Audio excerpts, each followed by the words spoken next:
IN Chapter 6 of my first book, India That is Bharat. I introduced the concept of Middle Eastern coloniality and briefly touched upon its concrete manifestation in the history of Bharat, namely the birth of the idea of Pakistan. I took the view that the creation of Pakistan must be seen as part of Middle Eastern coloniality's long, troubled and continuing interaction with the Indic civilization. The violent creation of Pakistan has been the subject of tomes of literature. So, to avoid being redundant, I intend to view it through the prism of Middle Eastern coloniality to examine its impact on the shaping of Bharat, especially its legal and constitutional infrastructure. In popular discourse, the partition of Bengal in 1905 on religious lines by the British is credited with sowing the seeds of the idea of Pakistan. This has created the false impression of communal harmony having existed between Hindus and Muslims prior to the employment of the so-called divide and rule policy by the British in 1905. While British motivations behind the partition of Bengal and their subsequent hand in nurturing the idea of Pakistan must and will be examined in some detail, an exclusive focus on British machinations creates the erroneous notion of Hindus and Muslims being equal victims of British rule, drawing attention away from express attempts to restore Islamic rule over Bharat. It bears noting that an Anglo-centric approach, which gives Middle Eastern coloniality a free pass in the context of Bharat's partition, is largely a product of the post-colonial school. This, therefore, reinforces the need for a decolonial approach to Bharat's history to prevent the sugar-coating of facts with generous dollops of post-colonial secularization. To understand the larger backdrop against which the pan-Islamic movements of the 1800s such as the lesser-known Farisi movement, which was largely limited to eastern Bengal, and the better-known Wahhabi movement, which started in Delhi and spread to different parts of Bharat, were set, we must travel further back in time. A clear understanding of the origins, nature, inspiration and aims of both the movements and their successors is called for in order to grasp the full extent of the psychology and pathology of Middle Eastern coloniality. I have consciously chosen to write about these movements since their profound impact on the revival of Middle Eastern coloniality's quest to regain control over Bharat is rarely mentioned, let alone discussed, in contemporary discourse, out of a misplaced sense of political correctness, aka Indian secularism. This is despite the Indian Wahhabi movement's manifest and critical contribution to the laying of a fertile ground for Islamism not just in undivided Bharat but also in the larger Indian subcontinent, the impact of which is still being felt in one way or another. Perhaps there is discomfiture in certain secular quarters in recognizing the fact that the Wahhabi mindset had and continues to have a strong Indian base. In the absence of this big picture, the Bharatiya mind, which is currently buried deep under three layers of coloniality: European, Middle Eastern and Nehruvian Marxist, post-colonial, will continue to consume popular, comforting and infantile fictions. One such fiction is the existence of a Ganga Jamuni Tehzeeb, the much-touted composite cultural creature that is the supposed product of a syncretic relationship between Hinduism and Islam, creating the so-called unique Indian Islam. To precisely overcome these perception barriers so that facts finally have a chance to breathe and shape the truth, I will touch upon the circumstances which led to the rise of pan-Islamic movements in Bharat. While there is a larger and troubled history of Islam in Bharat which warrants examination, I have chosen to focus on the most proximal cause of the rise of such movements: the decline of the Mughal Empire, which had a direct bearing on the partition of Bharat. so as to assess the latter's impact, if any, on the making of independent Bharat's constitution.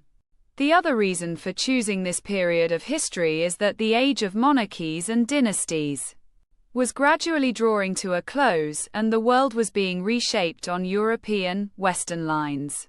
Middle Eastern coloniality too had to grudgingly adapt to these changed circumstances, which translated to a greater involvement of the Muslim masses, the Ajlafs and Arzals, typically of Indian ancestry, in politics, which was hitherto the primary or perhaps even the exclusive preserve of the Muslim nobility and religious elites, the Ashrafs, who claimed non-Indian ancestry. For the purposes of this discussion, I have drawn primarily from the works of R. C. Majumdar, W. W. Hunter, H. V. Seshadri, Qiyamuddin Ahmad, Muin-ud-Din Ahmad Khan, Girish Chandra Pandey, Maulana Syed Abul Hassan Ali Nadwi, Barbara Metcalfe and other authors on the subject, including researchers and academics of Pakistani origin, such as Aisha Jalal, Sana Haroon and Yusuf Abbasi. The fall of the Mughal Empire and the rise of pan-Islamic movements in Bharat. The disintegration of the Mughal Empire, which began under Aurangzeb, largely due to his disastrous campaign in the Deccan. The graveyard of the Mughal Empire against the Marathas and his murderous crusade against the Sikh gurus was expedited after his death, thereby loosening the grip of Islam over Bharat significantly. The clearest sign of the terminal decline of the Mughal Empire was its Balkanization through the establishment of the Asaf Jahi dynasty in the Deccan, also known as the Nizam-ul-Mulk of Hyderabad. In 1713, the Awadh dynasty under Nawab Sadat Ali Khan, Burhan-ul-Mulk, in 1723, and the Bengal dynasty under Nawab Aliwadi Khan in 1740.1 to add to it.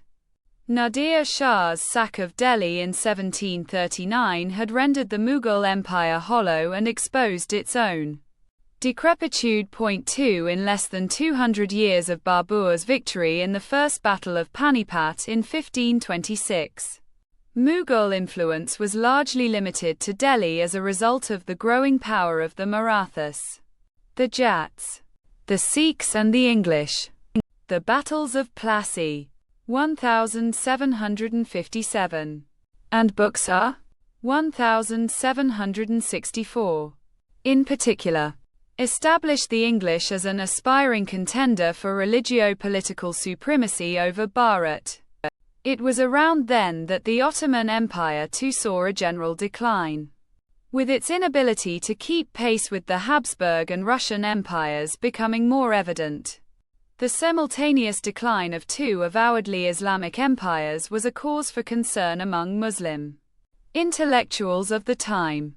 This churn threw up two individuals of consequence: Muhammad ibn Abd al-Wahhab, 1703 to 1792, in Central Arabia, and Shah Waliullah Dehlawi, 1703 to 1762, in Bharat, both of whom attributed the decline of their respective Muslim empires to the corrosion of their religio-social foundations. 3 Therefore, according to them, Islam was due for a reformation, which meant going back to its pristine form, without the heresies and the deviances that had crept into its practice by virtue of its contact with the infidels. Where Christian Reformation meant going back to the basics by undoing the Catholic Church's monopoly over the true faith, Islamic Reformation meant recreating Islam, also the true faith, as it existed during the Islamic prophet's life and time. According to Qiyamuddin Ahmad, Wahhabis are not essentially different from the rest of the Muslims. However, they place greater emphasis on the following aspects. And here I quote Ahmad. 4. 1.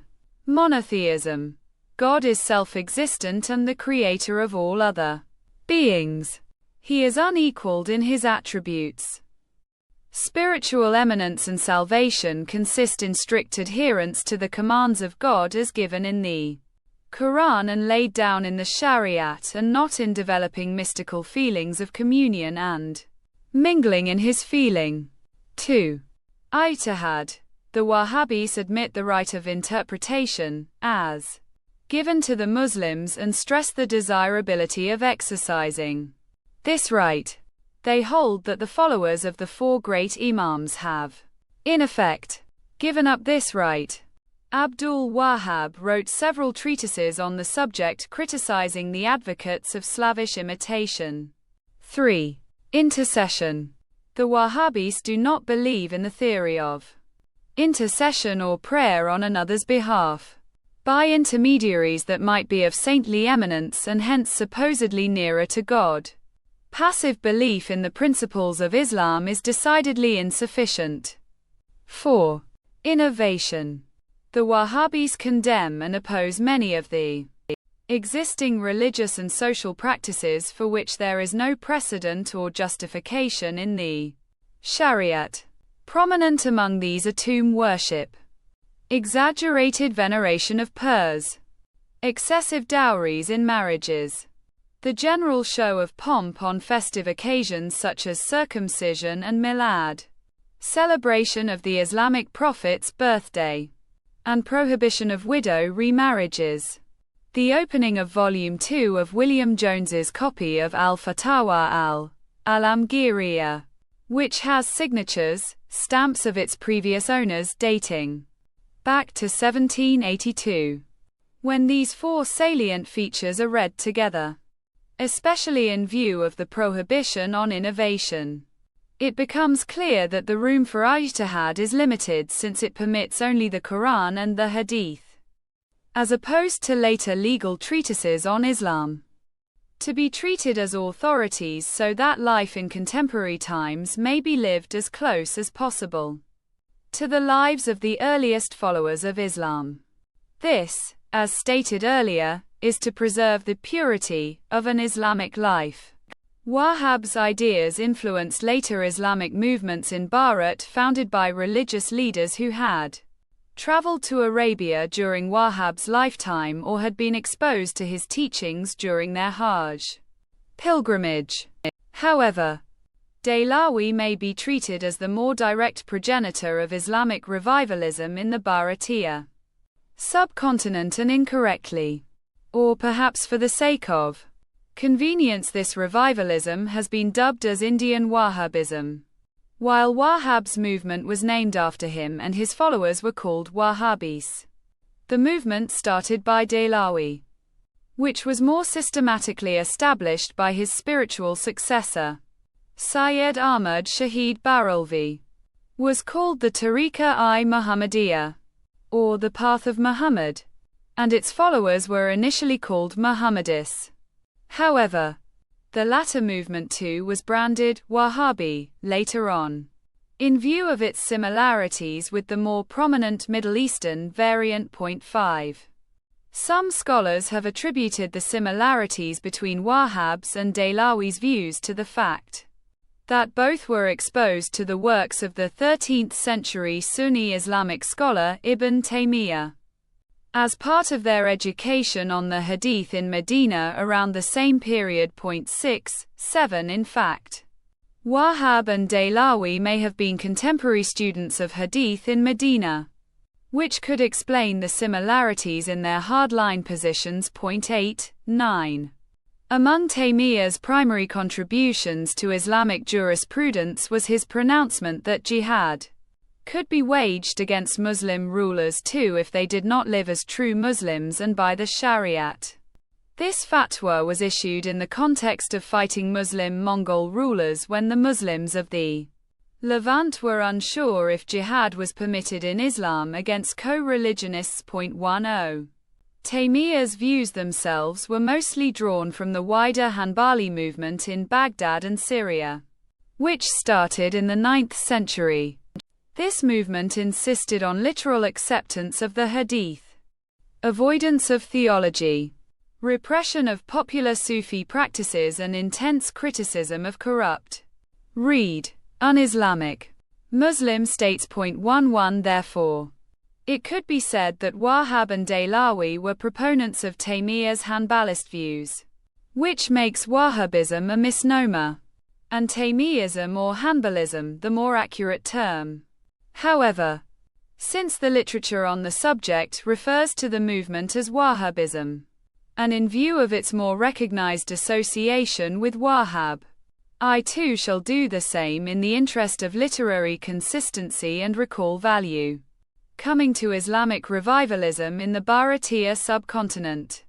Dehlawi stands out as much for his antecedents as he does for his investment in and contribution to the cause, which, as we shall see, influenced Muslim thought in the subcontinent for generations to come.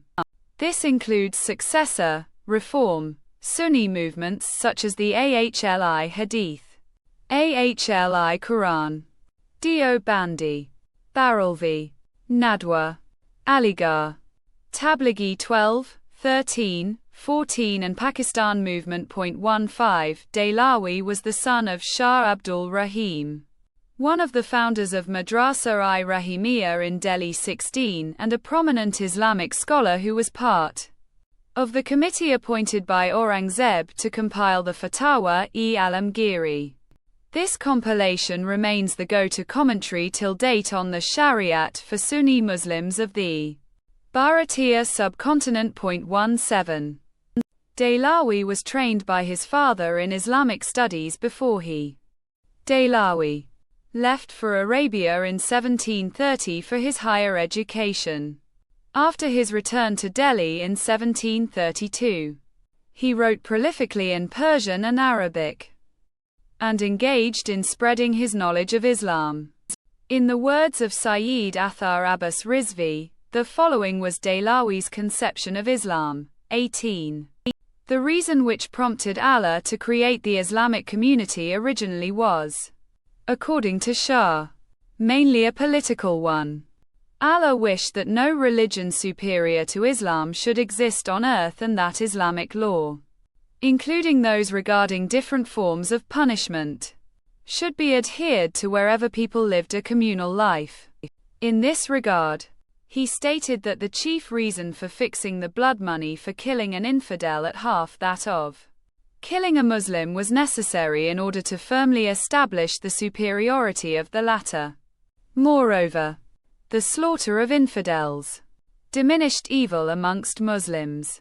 In his work Tafhimat-i-Ilahiyya, addressing Muslim rulers of his time, Dehlawi's fervent exhortation to them on their duty to preserve Islamic purity in a multi-religious society was as follows. 19. O kings, Mala Allah urges you to draw your swords and not put them back in their sheaths again until Allah has separated the Muslims from the polytheists and the rebellious Kafirs, and the sinners are made absolutely feeble and helpless. It is no wonder then that Dehlawi, as part of his teachings, exhorted Muslims of the subcontinent not to integrate into society, since contact with Hindus would contaminate their Islamic purity. He urged them to see themselves as part of the global Ummah. To this end, although he himself was a Sanad holding Sunni Sufi of the Naqshbandiya order, Dehlawi wanted Muslims of this part of the world to rid themselves of bid'ah, i.e., Hindu-influenced Sufi practices and mores which tended to be retained by converts to Islam from the Hindu fold. 20 In other words, only that version of Sufism which was rooted in the Quran and the Hadith was the right one, since it was consistent with Islam. Non-Islamic and external influences were treated as un-Islamic. Here, Islamic refers to Sunni Islam, as Dehlawi had no love lost for the influence of Shias either on the Muslim identity. He mandated that Muslims of the subcontinent follow the customs and mores of the early Arab Muslims, since they were the immediate followers of the Islamic prophet. These were his views on the subject. 21. I hail from a foreign country. My forebears came to India as emigrants. I am proud of my Arab origin and my knowledge of Arabic. For both of these bring a person close to the Sayyid, master of the ancients and the moderns, the most excellent of the prophets sent by God, and the pride of the whole creation. In gratitude for this great favor, I ought to conform to the habits and customs of the early Arabs, and the Prophet himself as much as I can, and to abstain from the customs of the Turks, Ajam, and the habits of the Indians? Clearly, birth in Bharat alone does not make someone Bharatiya, since more than race or ethnicity, it is the consciousness of being Bharatiya that matters.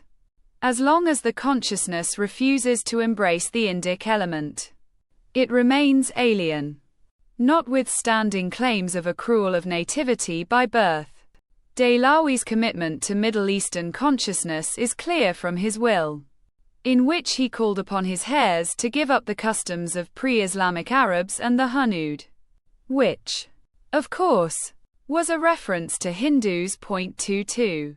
According to Ishtiaq Hussain Qureshi, a Pakistani writer and Pakistani nationalist, Dehlawi desired Muslims of the subcontinent to keep alive their relations with the rest of the Muslim world, so that the spring of their inspiration and ideals might ever remain located in Islam, and tradition of world community developed by it. 23. To ensure that they learnt the Quran before they were contaminated by the polytheistic practices and idolatrous beliefs of their Hindu ancestors and neighbors. Dehlawi translated the Quran into Persian. The Quran had hitherto been available only in Arabic, and hence required greater dependence on the ulama. 24. By translating it into Persian, Dehlawi made the teachings of the Quran more accessible, in particular to the children of commoners, converts and soldiers, because Persian was the official language of the Mughal Empire. 25. On the political front, Dehlawi was of the view that Muslims all over the world needed a central leadership in the form of a caliphate which would serve two purposes: the first to provide permanent spiritual and temporal guidance, and the second to keep Muslim rulers under some form of unified umbrella command. 26. He was of the view that there were two caliphates, the outward and the inward, the former being the preserve of the state and the latter being the preserve of the ulama. He held that the corruption of the latter ultimately manifested as corruption in the former, and that it fell upon the ulama to set the Islamic house in order so as to preserve the unity of the community, given that both Islam and Christianity belong to the family of Abrahamic faiths. It is hardly surprising that the doctrine of two caliphates is similar, if not identical, to the theory of two kingdoms, spiritual and temporal, which formed the basis of the Protestant Reformation. As discussed in Chapter 4 of my first book, Dehlawi's legacy includes a systematic and comprehensive exposition on the concept, doctrine and necessity of jihad, for which he continues to be looked up to widely. 27. According to Dehlawi, it was the doctrine of jihad that made Islam the most perfect of all revealed religions, for it had enabled the Islamic prophet to conquer territories where Islam, the only true path, could be practiced. 28. Therefore, jihad was the cornerstone of socio-political equilibrium in the Islamic worldview.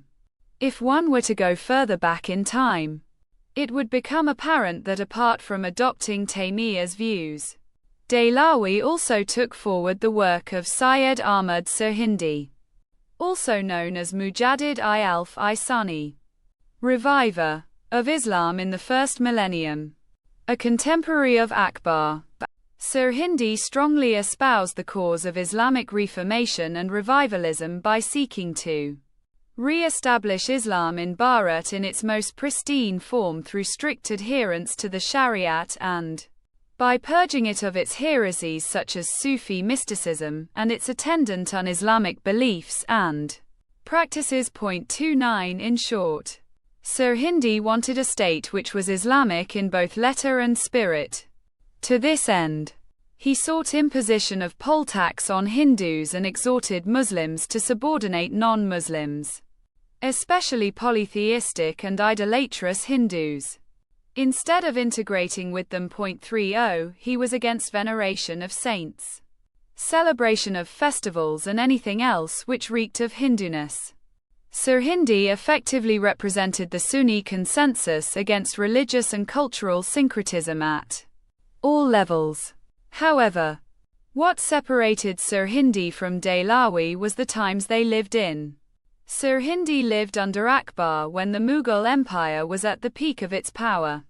The religious elites could not afford to take on the powerful emperor to put an end to his flirtations with Sufi mysticism, which came at the expense of adherence to the two pillars of Islam, namely the Quran and the Hadith. After further degeneration of Islam was witnessed under Jahangir and Shah Jahan, Aurangzeb ushered in a purer Islamic regime when he took over in 1659. Given his rigid adherence to pure Islam, which translated to bigotry and brutality towards non-Muslims, by and large the ulama did not feel the need for Islamic revivalism during his rule of close to half a century. The codification of the Shariat by way of the Fatawa-e-Alamgiri under the stewardship of Aurangzeb further cemented his position as an Islamic icon and role model worthy of emulation. Wali. In stark contrast, Dehlawi, who took forward the views and work of Sirhindi, was witness to the unstoppable crumbling and bleeding of the Islamic edifice in Bharat as represented by the Mughal Empire.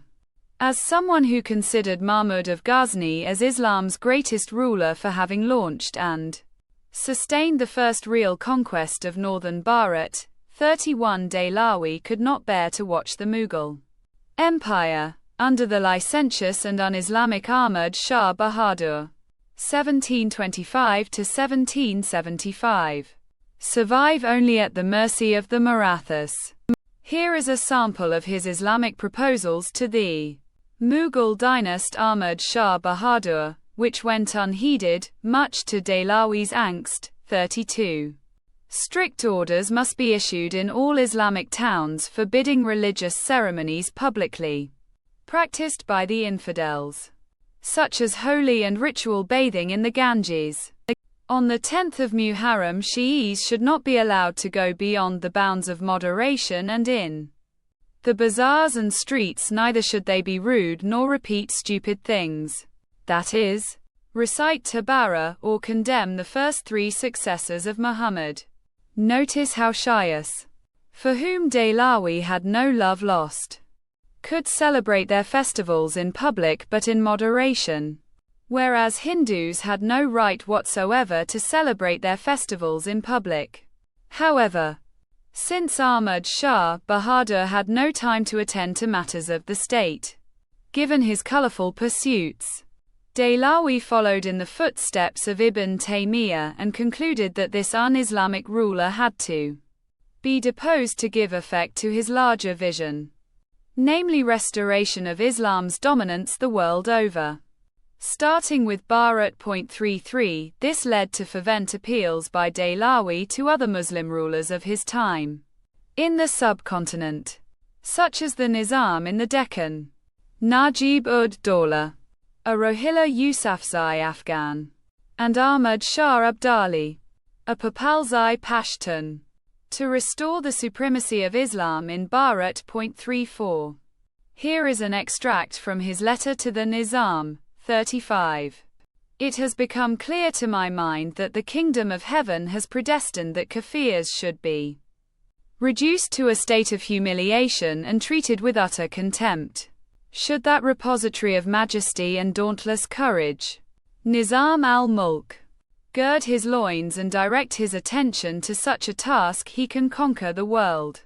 Thus the faith will become more popular and his own power strengthened. A little effort would be profoundly rewarded. Should he make no effort, they, the Marathas, would inevitably be weakened and annihilated through celestial calamities, and in such an event he would gain no credit.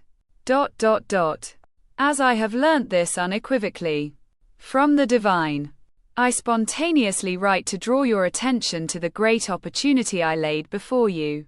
You should therefore know. Be negligent in fighting jihad. However, the Nizam's subsequent treaty in 1738 with the Marathas, which secured for the latter the whole of Malwa from the Mughal Emperor, disheartened Dehlawi. 36 After Nadir Shah's sack of Delhi in 1739–1740, Dehlawi was pushed to concentrate his energies on Abdali.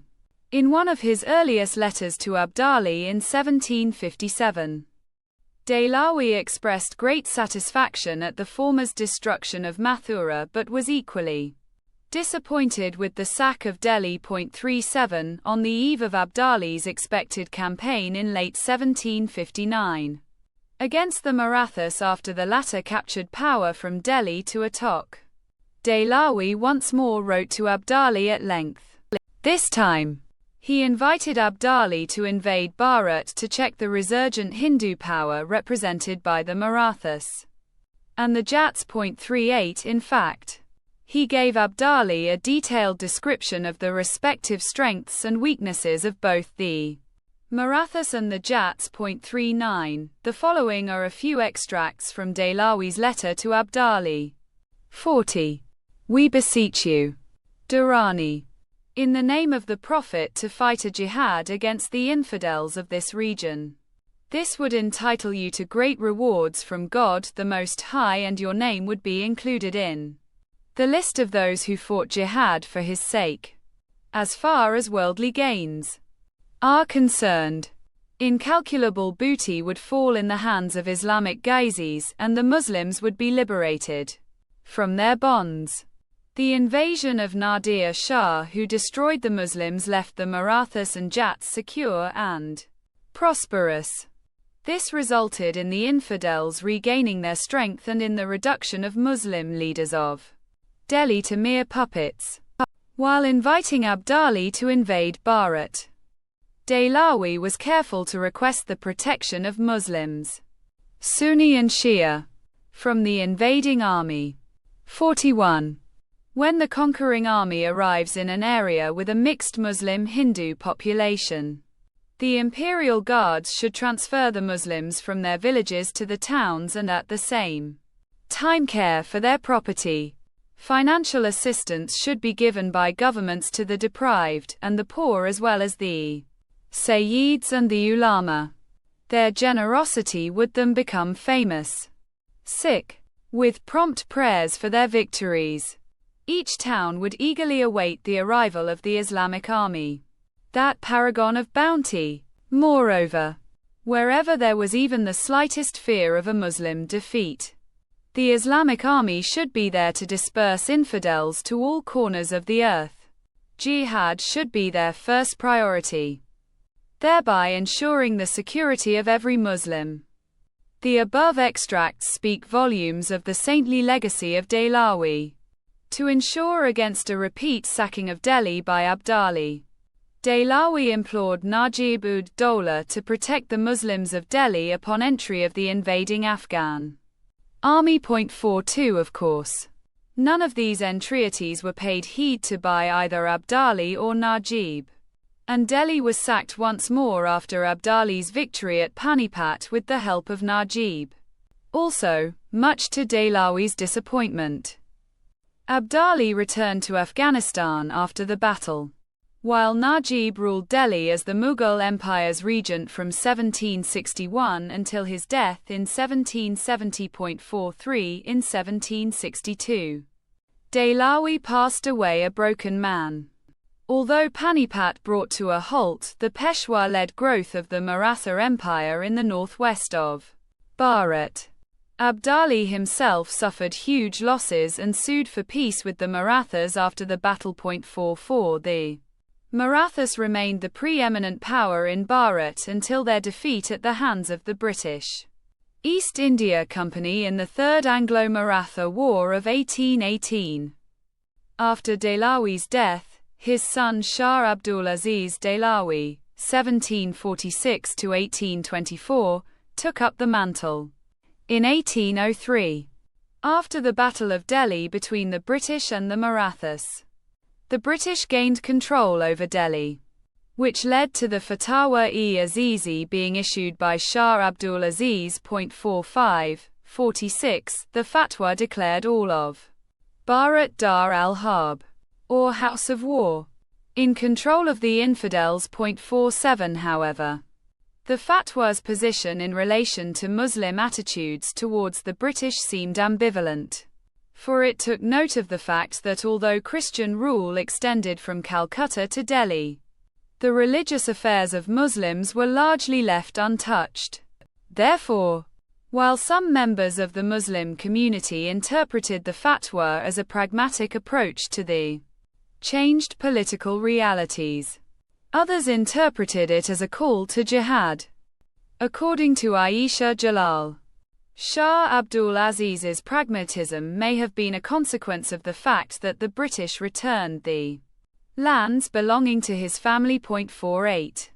While there was confusion among the Muslim community in northern Bharat owing to the Fatwa-e-Azizi's equivocation, or perceived equivocation, around this period, other parts of the country saw the rise of pan-Islamic movements that shared the goal of restoration of Islamic supremacy over Bharat. In his seminal work History of the Freedom Movement in India, historian R.C. Majumdar discusses various armed movements in Bengal against the British that were inspired by religion, such as the Sannyasi Rebellion and the Farezi movement. 49 of these. The latter is of relevance to the discussion at hand because it marked the revival of Islamism in Bengal less than a century before the province's partition in 1905 on religious lines. The Farezi movement was founded by Haji Shariatullah, a resident of Faridpur, then in eastern Bengal and now in Bangladesh. 50 Shariatullah, 1781–1840, went to Arabia at the age of 18 to perform the Hajj and returned to Bharat 20 years later. 51 Around 1820, he started a reformist movement among the Muslims of eastern Bengal along the same lines as the Wahhabi movement in Arabia, while Majumdar caveats that there is no evidence to suggest that Shariatullah was directly influenced by the teachings of Wahhab. We may safely make this presumption based on the fact that the former's period of stay in Arabia overlapped with the period when the Wahhabi movement thrived thanks to the patronage of the Saud dynasty. Also, it is not possible to dismiss the similarities in beliefs and attitudes of Wahhab and Shariatullah as mere coincidence. According to Aisha Jalal, Shariatullah, like Dehlawi, was an admirer of Arab culture, so much so that he ordered his followers to eat grasshoppers since they resembled the locusts eaten by his Arab co-religionists. 52. Similar to Shah Abdul Aziz's response to the British takeover of Delhi, Shariatullah declared Bengal under British rule as Dar al-Harb, 53, which is conveniently interpreted by a few contemporary scholars as purely an expression of anti-colonial resistance or patriotic rebellion. In the same way Tipu Sultan's wars with the British are now portrayed. However, such a portrayal would be not only incorrect but also incomplete since it deliberately ignores the place and the role of the Farezi and similar movements within the larger canvas of the long-term project to restore Islamic reign over Bharat. 54. The goal of the Farezi movement may also be discerned from the atrocities meted out by Shariatullah and his faithful against Hindus, which predictably included the breaking of idols of Hindu deities, destruction of Hindu temples and the slaughter of cows. 55. After Shariatullah, his son Muhsinuddin Ahmad, aka Dudu Mian, took this campaign forward in a much more systematic fashion until his death in 1860. Dudu Mian established his headquarters in Bahadurpur, Bengal, and divided eastern Bengal into circles called halkas, appointing a deputy Khalifa in each halka to bring more Muslims under his influence, to collect contributions and to convert Hindus to Islam. 56. He rallied the peasants, predominantly Muslim, against the landlords, largely Hindu, and the British. The Farisi movement lost steam when Mian was arrested in 1857 as a precautionary measure and kept in Alipur jail, from where he was released in 1859, rearrested and finally released in 1860, shortly before his death. Predictably, the Farisi movement has also been characterized by contemporary scholars as a peasant rebellion aimed at oppressive landlords, which is not surprising given that the very same template has been used to portray the Mopla riots, as we shall see later. However, in light of their integral religious character and their stated goal, which was never hidden or glossed over by the dramatis personae themselves, the more realistic way of looking at such movements is that the banner of Islam was used to unite people with the intention of reclaiming what was seen as Muslim territory held by the usurpers, namely the British and the Hindus.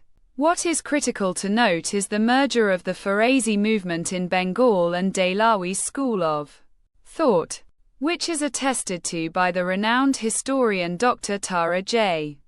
Chand in his book History of Freedom Movement in India.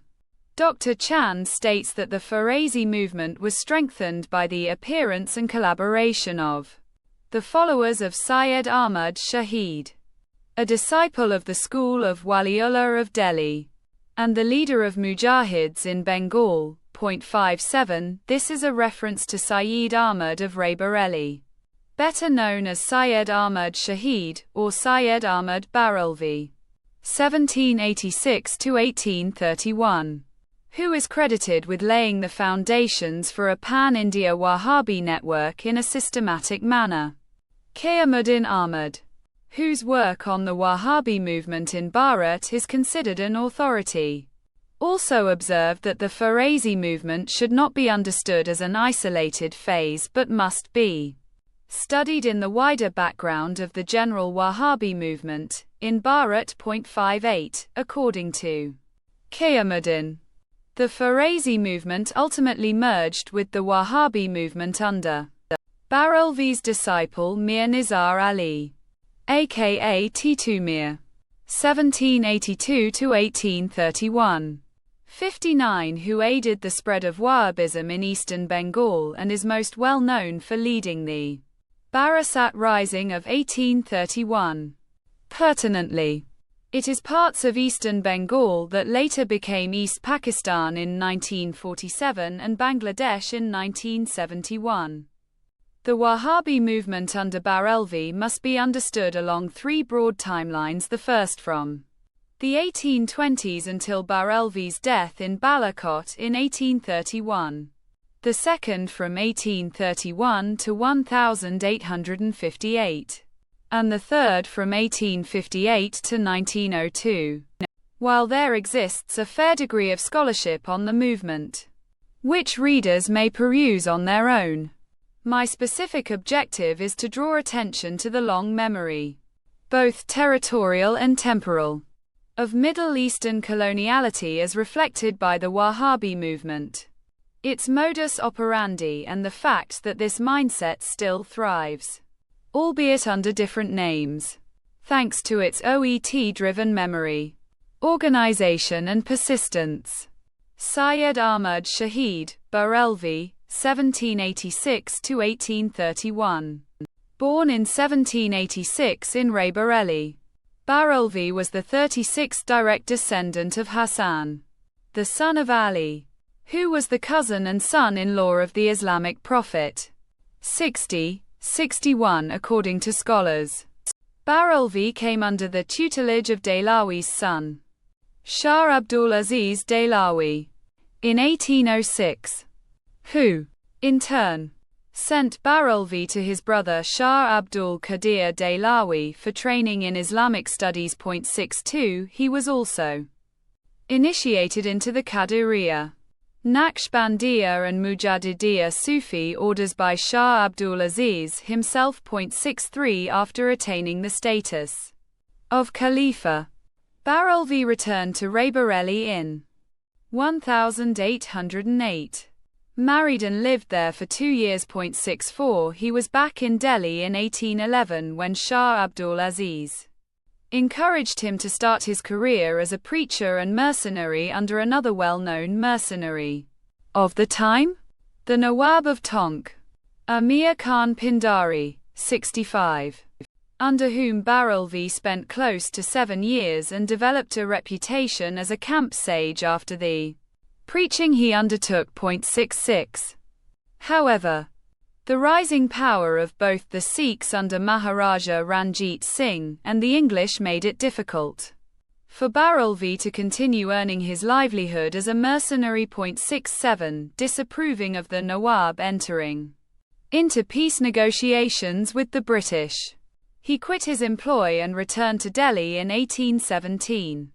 This time, members of the Dehlawi family, such as Maulana Abdul Hai and Maulana Muhammad Ismail, also known as Shah Ismail Dehlawi, grandson of Waliullah and nephew of Shah Abdul Aziz, were taken in by his personality, his vision and his direct approach to dealing with the decline of Muslim state power. Accordingly, they pledged allegiance to him and urged him to resume preaching with the blessings of Shah Abdul Aziz. 68 Abdul Hai and Shah Ismail Dehlawi would later compile Barelvi's lectures as Sirat-i-Mustaqim and become his close companions in his movement until their deaths in 1828 and 1831 respectively. 69 Seeing that his own family members, including his grandson and future successor Shah Muhammad Ishaq Dehlawi, 1778 to 1846, rejected his more pragmatic vision, Shah Abdul Aziz had to anoint Barelvi as the spiritual successor to his father's vision of restoring Tariqa-i-Muhammadiyya in Bharat and its status as Dar al-Islam. Knowing full well that Barelvi's preferred means was a physical or armed jihad. 71, 72, 73. A portrait of the scene of the death of Islamic scholar and military leader Sayyid Ahmad Shahid at the hands of the Sikh Khalsa during the Battle of Balakot. Building on Dehlawi's teachings, Barelvi extended the concept of bid'ah to include those accretions to Islam which were the consequence of association with Shiites as well as all non-Muslims, whom he referred to as Mushrikiyan.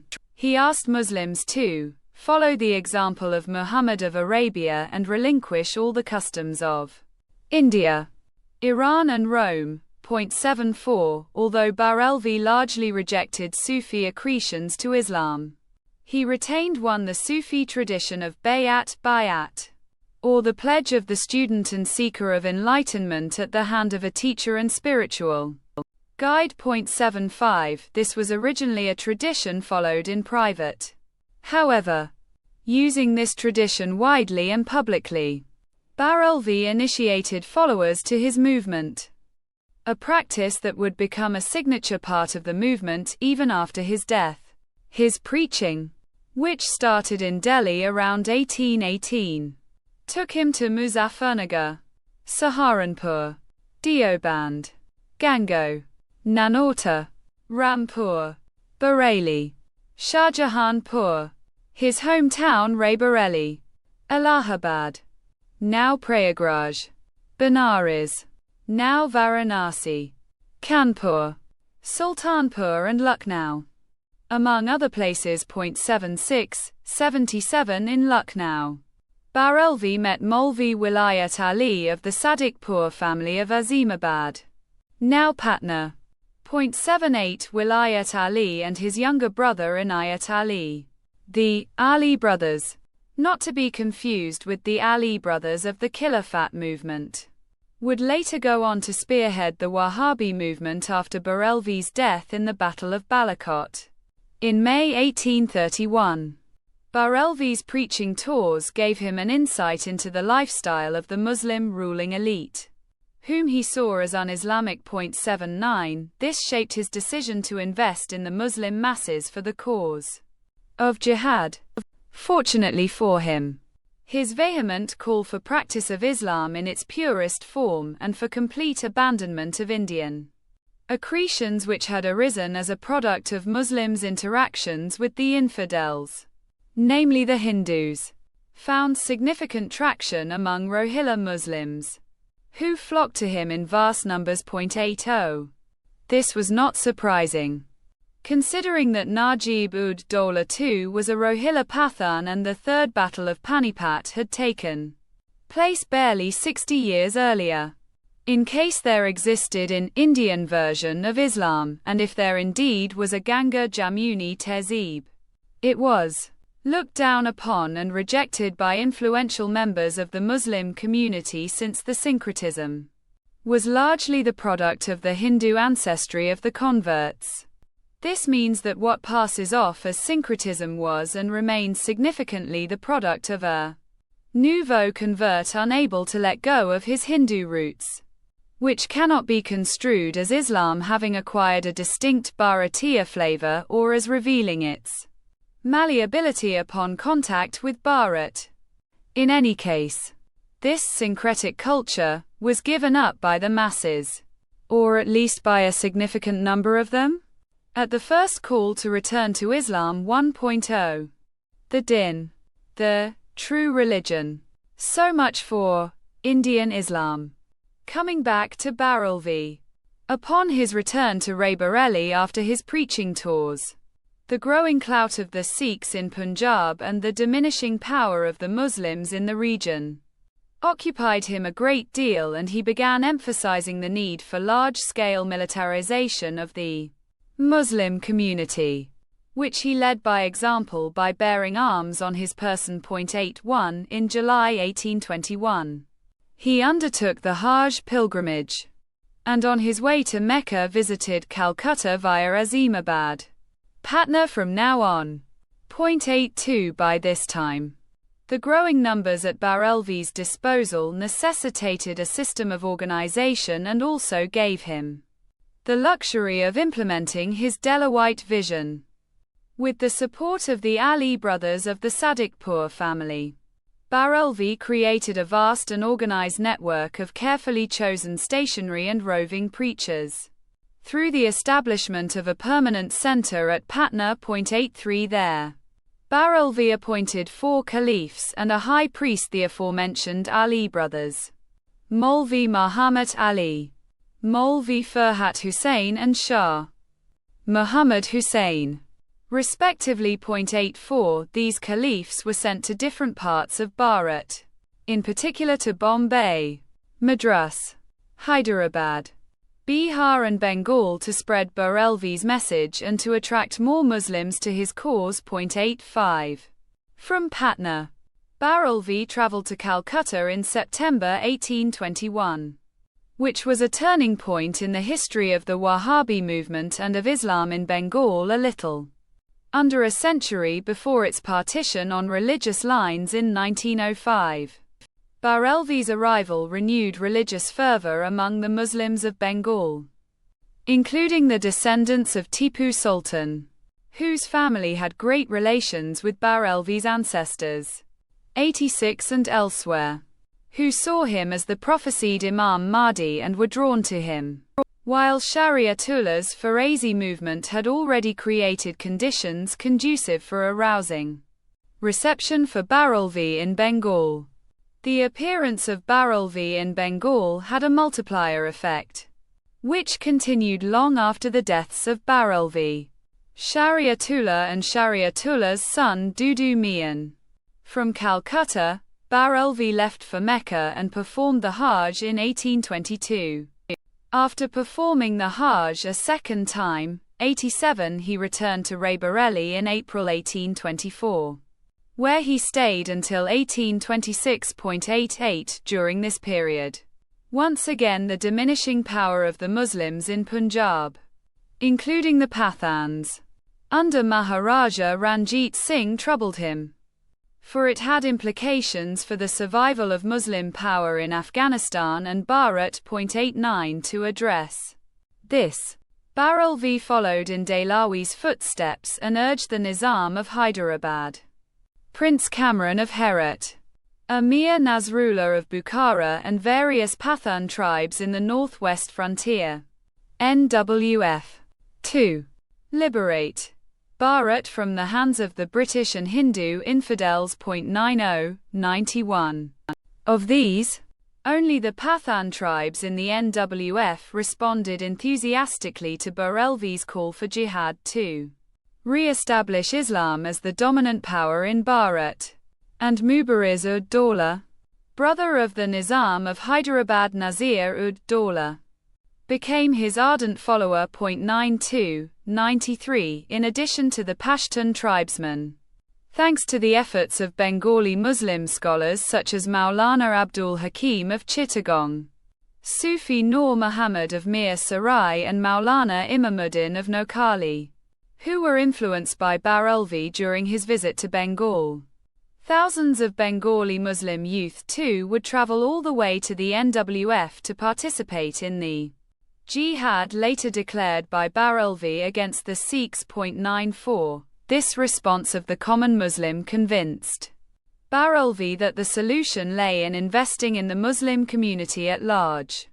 namely the Ajlafs and Arzals.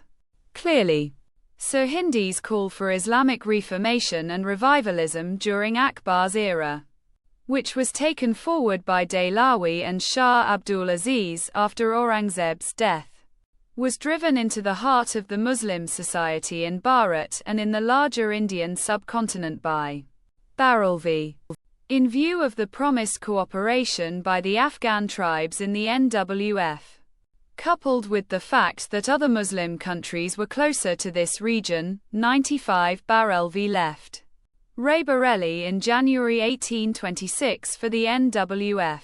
However, before his departure, he is said to have visited the Patna Center once more to put in place a permanent arrangement for supply of men, money and material for the proposed jihad against the Sikhs. 96 In this regard, two of the caliphs, namely the Ali brothers, showed huge potential for organization. They established a number of subordinate branches in Bengal, Bombay, Bihar and the Deccan, which were assigned to their respective local missionaries. The missionaries, in turn, were responsible for zakat collection from their respective branches, which was sent to the NWF via Patna. As we shall see later, the organization and its network created by the Ali brothers would long survive the deaths of Barolvi and the brothers themselves. Coming back to Barolvi, in late 1826, he reached Ghazni and camped at the mausoleum of Mahmud Ghaznavi, the plunderer of Somnath. 97 That Barolvi, who lived in the 18th-19th centuries, felt a kinship with Mahmud of Ghazni, who lived 8 centuries before him, should come as no surprise, since it demonstrates the ability of Middle Eastern coloniality to see common cause for Islam, regardless of region, ethnicity or nationality.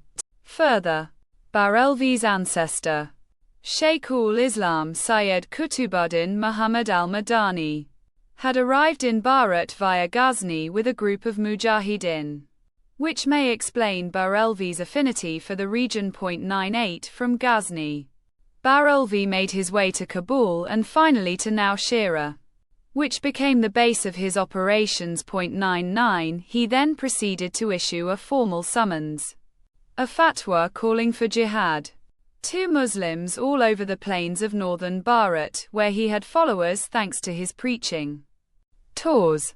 Here is an extract from the English translation of the fatwa. 100. The Sikh nation have long held sway in Lahore and other places. Their oppressions have exceeded all bounds. Thousands of Mohammedans have they unjustly killed, and on thousands they have heaped disgrace. No longer do they allow the call to the prayer from the mosques, and the killing of cows they have prohibited. When at last their insulting tyranny could no more be endured, Hazrat Sayyid Ahmad, may his fortunes and blessings ever abide, having for his single object the protection of the faith, took with him a few Musulmans, and, going in the direction of Kabul and Peshawar, succeeded in rousing Musulmans from their deep slumber of indifference, and nerving their courage for action. Praise be to God! Some thousands of believers became ready at his call to tread the path of God's service. And on the 21st of December 1826, the jihad against the infidel Sikhs begins. Thus began a series of bloody battles, starting with the Battle of Akora between the Wahhabis under Syed Shahid Ahmad Barelvi and the Sikhs under Maharaja Ranjit Singh, which would go on until the annexation of Punjab by the British in 1847, i.e., even after Ranjit Singh's death in 1839 and after Barelvi's death in 1831 at the Battle of Balakot. Interestingly, in 1827, Barelvi wanted to liberate Kashmir from the Sikhs, which was, however, foiled by the legendary Sikh commander Hari Singh Nalwa. 101. It was during this period that Barelvi came in touch with Syed Omar Shah and Syed Akbar Shah of Satana in the NWF, who were the descendants of Kombar Ali of Termiz, known for having accompanied Babur to Bharat. 102. Thanks to the unwavering support of the Syed brothers and their successors, Satana would go on to become the most important center for the Wahhabis in the NWF. By June 1830, the Mujahideen under Barelvi made significant progress, despite frequent setbacks, and had Peshawar under their control. 103. A de facto Wahhabi state had come into existence, with an army of close to 1 lakh soldiers committed to the cause of jihad. 104. Naturally, this was a matter of concern for Maharaja Ranjit Singh, who brought to bear his diplomatic skills by driving a wedge between the Pathan and non-Pathan Muslims in Barelvi's army. 105. This culminated in a bloodbath between the two factions, which Barelvi himself barely escaped. The feud was partially contributed to by Barelvi's own attempts at reforming the Pathans by demanding that they give up their customs. 106,107. This internal rivalry weakened Barelvi's position significantly. Finally, on the 6th of May 1831, at the Battle of Balakot, with Prince Sher Singh leading the Sikhs, Barelvi was beheaded and Shah Ismail Dehlawi too was killed. 108. Readers may note that it is against this backdrop that Balakot in the NWF, now known as the Khyber Pakhtunkhwa province in present-day Pakistan, continues to be relevant to Bharat and the subcontinent at large. Since its role in indoctrinating and training jihadis remains unchanged. Here are the opening lines from Aisha Jalal's book Partisans of Allah, Jihad in South Asia. 109. Balakot is in many ways the epicenter of jihad in South Asia. Blanketed by green, terraced fields and thick, dark forests, this beautiful town is situated about 18 miles from the city of Mansehra in the northwest frontier province, NWFP, of Pakistan. situated on the banks of the river Kunhar. It serves as a gateway to the picturesque Kagan Valley, which is bounded on the east and the south by Kashmir. It is also a point of entry into the history of jihad, struggle in the way of Allah, in the subcontinent. It was here that Sayyid Ahmad of Rai Bareilly 17861831 and Shah Ismail 1779–1831, quintessential Islamic warriors in South Asian Muslim consciousness, fell in battle against the Sikhs on 6 May 1831. This passage also underscores the historical significance of the surgical airstrikes undertaken by the Indian Air Force in Balakot in 2019 in response to the Pulwama suicide bombing. That the seeds for this terror network were sown by Barelvi in the 1800s needs to be pointed out. Given the present-day tendency to look at certain incidents in isolation instead of identifying the existence of a thought continuum. Interestingly, the followers of Barelvi have not forgotten their history, whereas those who were the object of hatred of Barelvi and his mujahideen seem to suffer from a short memory. Ultimately, history tends to reward those with a long collective memory. Growth of the Wahhabi movement after Barelvi, 1831–1858. After the death of an influential icon and figurehead such as Barelvi, one would have expected the Wahhabi movement to wither away. However, the genius behind Barelvi's vision was the permanent organizational network he put in place with the help of the Ali brothers from Patna who took over the reins of the movement after his death. It is important to clarify that Barelvi's death did not end the relevance of the NWF to Bharat or to the movement. On the contrary, the NWF's role as the hammer was cemented further, owing to the fact that Syed Akbar Shah of Satana offered refuge to the remaining Mujahideen 110 who were helmed by Barelvi's successor, Sheikh Muhammad Fulti. 111. Satana and Patna had become the two foci of the Wahhabi movement. While the former provided a base for launching jihad, the latter provided the organizational base for coordination and supply of ideologically indoctrinated men, capital and material resources, which ensured continuity, notwithstanding the death of a figurehead. In a sense, a Rakta Bija, one whose every drop of blood is seed in itself, had been created, especially given that the larger Muslim society, in particular the masses, had been made stakeholders in the movement through religious, economic and physical participation.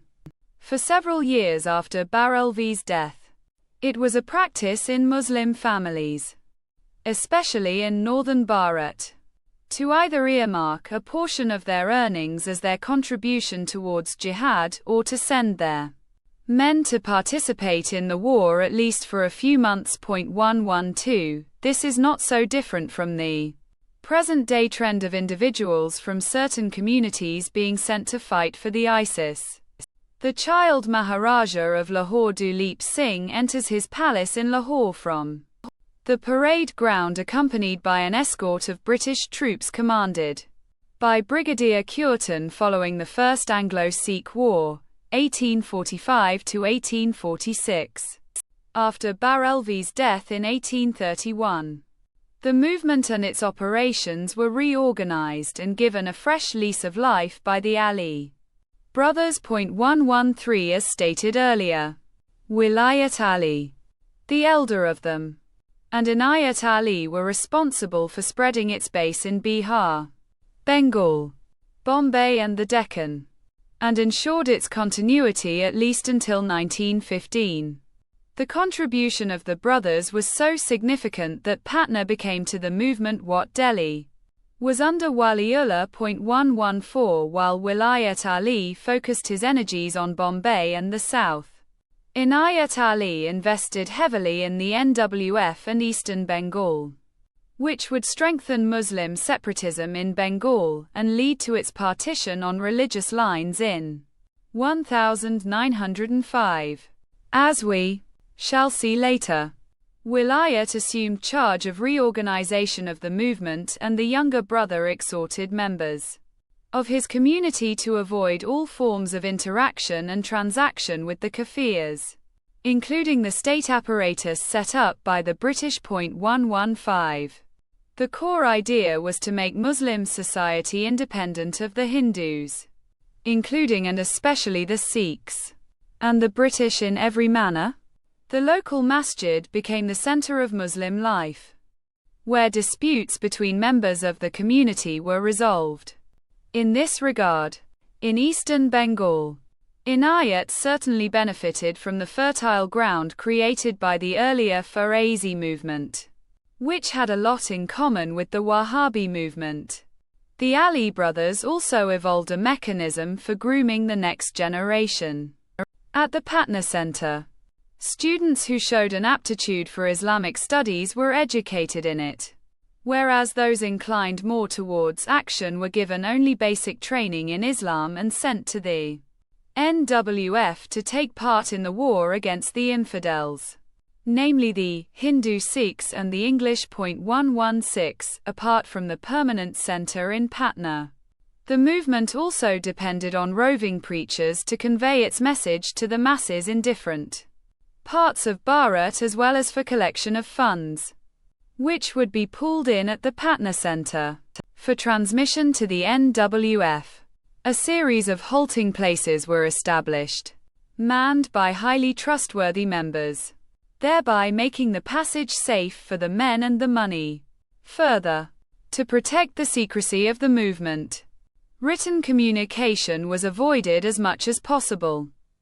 Instead, the organization relied on the implicit understanding among its members who were deeply committed to the cause. Where written communication became necessary, codes using numbers, names and events from Islamic history were used for communication. 117.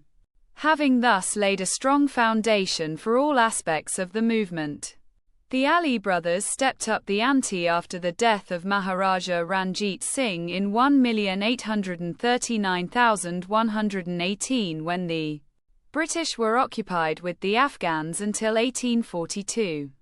In the general anarchy that prevailed in the lead up to and after the defeat of the Sikh Empire in the First Anglo-Sikh War of 1845–46, which also resulted in the Dogras taking charge of Kashmir under the Treaty of Amritsar, the Wahhabis under Inayat Ali and Syed Akbar Shah of Satana made it difficult for both the Sikhs and the Dogras to hold on to their respective territories. 119. In fact, in 1843, Inayat Ali was sent from Bengal to the NWF by Wilayat, since the latter believed that the time was ripe to recapture territories lost to the Sikhs in 1831. 120.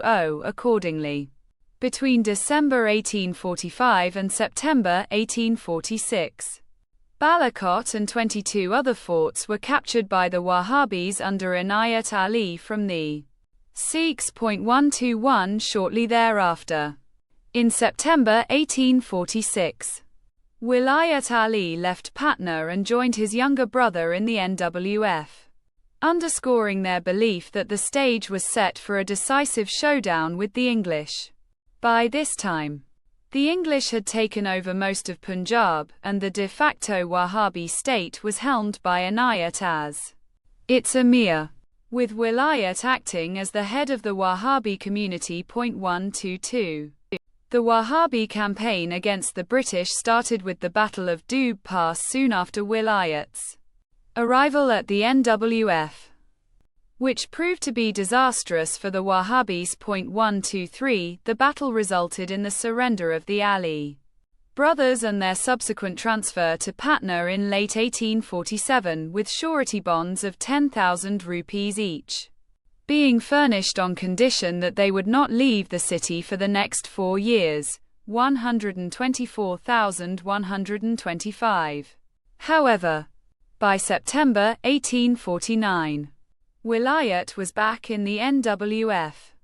And by November 1850, Inayat joined him. And both reached Satana in January 1851, 126,127. Except for Farhat Hussain, their younger brother, who was left in charge of the organization in Patna. The rest of the Sadikpur family too joined the brothers in the NWF. 128. This also underscores the fact that until early 1851, except for knowledge of the figureheads of the Wahhabi movement, the British government was still unaware as to the true extent of the organization and spread of the Wahhabi network under the stewardship of the Patna Center. At this juncture, it may be relevant to point out that a few scholars like Babu Rajendra Prasad, in his work India Divided, have expressed reservations about the British government's supposed ignorance of the network until 1852.129, citing Syed Ahmad Khan. Rajendra Prasad was of the view that the British government was aware of the Wahhabi network but chose to ignore it since the ire of the Wahhabis was directed at the Sikh Empire up until the defeat of the latter at the hands of the British. Therefore, according to Prasad, the British government conveniently looked the other way until the Wahhabi problem became its own problem, and then suddenly discovered the existence of the network. Rajendra Prasad believed this to be the British divide and rule policy in action. While this might be true to an extent, Prasad's sympathetic view of the Wahhabis could be characterized as more expedient rather than factual for the following reasons. First, from the preface of the book India Divided, which was originally published in January 1946, it is clear that it was written in the backdrop of Congress's efforts to placate the leaders of the Pakistan movement. This explains the premise of the book, namely the claim of the existence of a Hindu-Muslim syncretic culture prior to the arrival of the British and their wily games. That this is the book's objective is also evident from Prasad's tendency to focus excessively on British machinations without accepting the truth of pan-Islamic movements and their widespread acceptance within the Muslim community. Critically, nowhere does Prasad attempt to examine Barelvi's stated goal to re-establish Bharat as Dar al-Islam, based on Dehlawi's vision of Tariqa-i-Muhammadiyya. After all, Dehlawi's vision was necessitated more by the rising power of the Marathas and Jats, and not of the British, and by the contamination of Islam through contact with Hindus. Second, if the British indeed wished to feign ignorance of the network only as long as it tormented the Sikhs, that would be illogical, as the Sikhs were a spent force for all practical purposes following Maharaja Ranjit Singh's death in 1839, or at least by 1846. Prasad does not explain British inaction against the Wahhabis between 1839 and 1846 or even thereafter until the network's existence came to light in 1852. Third, Prasad fails to acknowledge that surely the British could not have been under the misconceived notion that a network which was being nurtured within British Indian territory would pose a threat solely to the Sikhs and never turn on it. After all, in Bengal, Patna and other parts of the country, local Wahhabis did indeed create trouble for the British, the Baraset and Patna uprisings being clear cases in point. Such being the case, if the British were indeed aware of the nexus between the network and such uprisings, nothing explains their inaction. Finally, even latter-day authors like Qiyamuddin Ahmad were of the view that until 1852 the British were either unaware of the existence of a countrywide network of a single organization or did not take it seriously despite local authorities bringing it to their notice. Pertinently, Qiyamuddin, who was clearly sympathetic to the Wahhabi cause and who could have blamed the vilification of the Wahhabis on British opportunism, states as follows in his book, 130. It has already been shown that ever since 1839, and more particularly since 1852, local officers from such far-flung places as Hazara, Patna, and Rajshahi had been drawing the attention of the provincial governments as well as the government of India to the existence of a remarkable nest of emigrants from Hindustan on the frontier, as also to their treasonable activities inside the country. The apprehensions of the local authorities were not fully shared by the higher authorities. However, it is worth noting that the Lieutenant Governor of Bengal himself had recorded a minute, dated the 26th of August, 1852, observing that a correspondence exists between Patna and the fanatics in Satana and Swat, and that it was expedient to watch the conduct and proceedings of the parties implicated, to hold in face of all this, that nothing was alleged against the Wahhabis is curious indeed. The fact is that the higher authorities exhibited, in the beginning, a peculiarly short-sighted attitude of complacency in regard to the Wahhabi activities. The inexorable logic of facts, as also the hard knocks taken by the English forces in the Ambala campaign, opened the eyes of these august authorities, at a later stage, to the true extent of the danger. In light of this passage, I must disagree with Rajendra Prasad and the secularized school of thought he represents, as I tend to agree with the view that until 1852, the Wahhabis managed to operate successfully under the radar to a very large extent. In 1852, a treasonable correspondence from the Wahhabis to the British troops, specifically to the 4th Native Infantry stationed in Rawalpindi, was seized by the British authorities. 131. The correspondence revealed the existence of an organization which could supply men and arms all the way from Bengal to the NWF. Around the same time, in August 1852, the magistrate of Patna reported an alarming rise in the number of Wahhabis in the city. The British government gradually realized the magnitude of the problem on its hands, and by autumn 1852, Lord Dalhousie recorded 2 important minutes on the subject, the first of which directed a close watch on the internal organization of the movement, and the second a proposal for a war in the NWF. 132. Following this, in 1853, a number of Muslim soldiers in the British Indian Army were convicted of treason. Interestingly, by this time the Ali brothers had developed differences of opinion on the means of achieving their objective, and the timing of it. 133. Wilayat was of the view that the English were more powerful and organized than the Sikhs and must not be confronted without adequate preparation, which Inayat disagreed with. Eventually, Inayat yielded to his elder brother and moved to Mangalthana, returning to take charge only after Wilayat's death at the age of 64 in November 1852. With his more cautious sibling out of the way, Inayat went about implementing his vision, only to realize over the course of the next half a decade that his brother's assessment had been correct.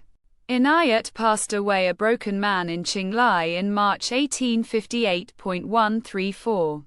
The period between Wilayat's passing and Inayat's passing covers 2 important milestones. The first, the initiation of a series of campaigns by the Wahhabis against the British under the leadership of Inayat, and the second, the Sepoy Mutiny of 1857.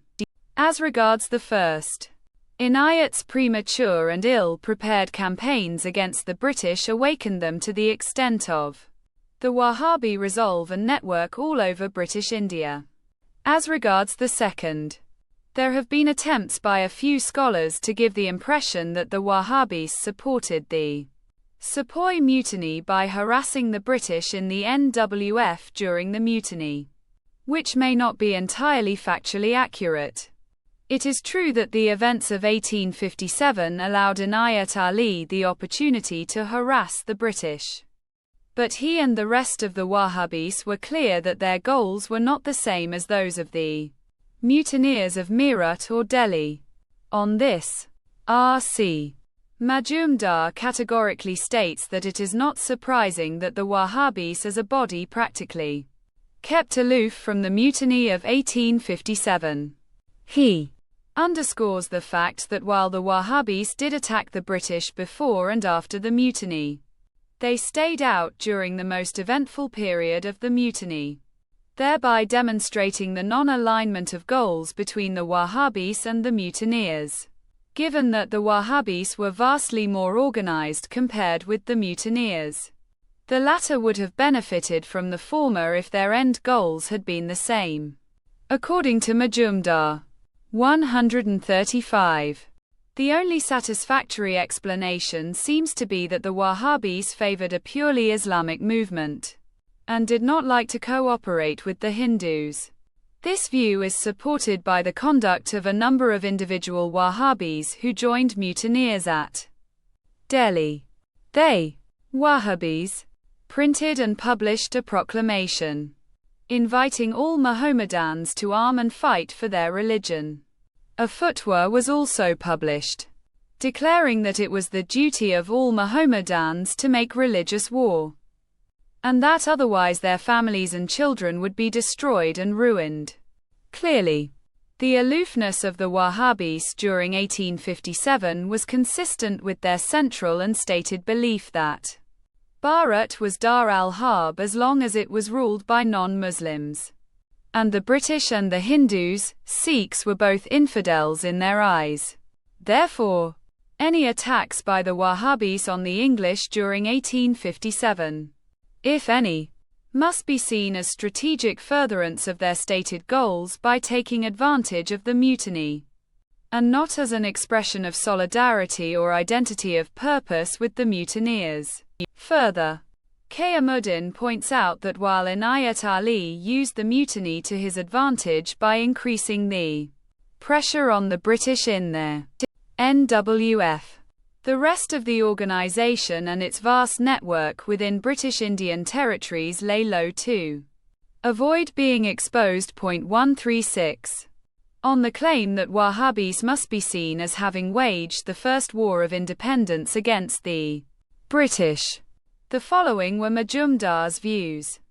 137.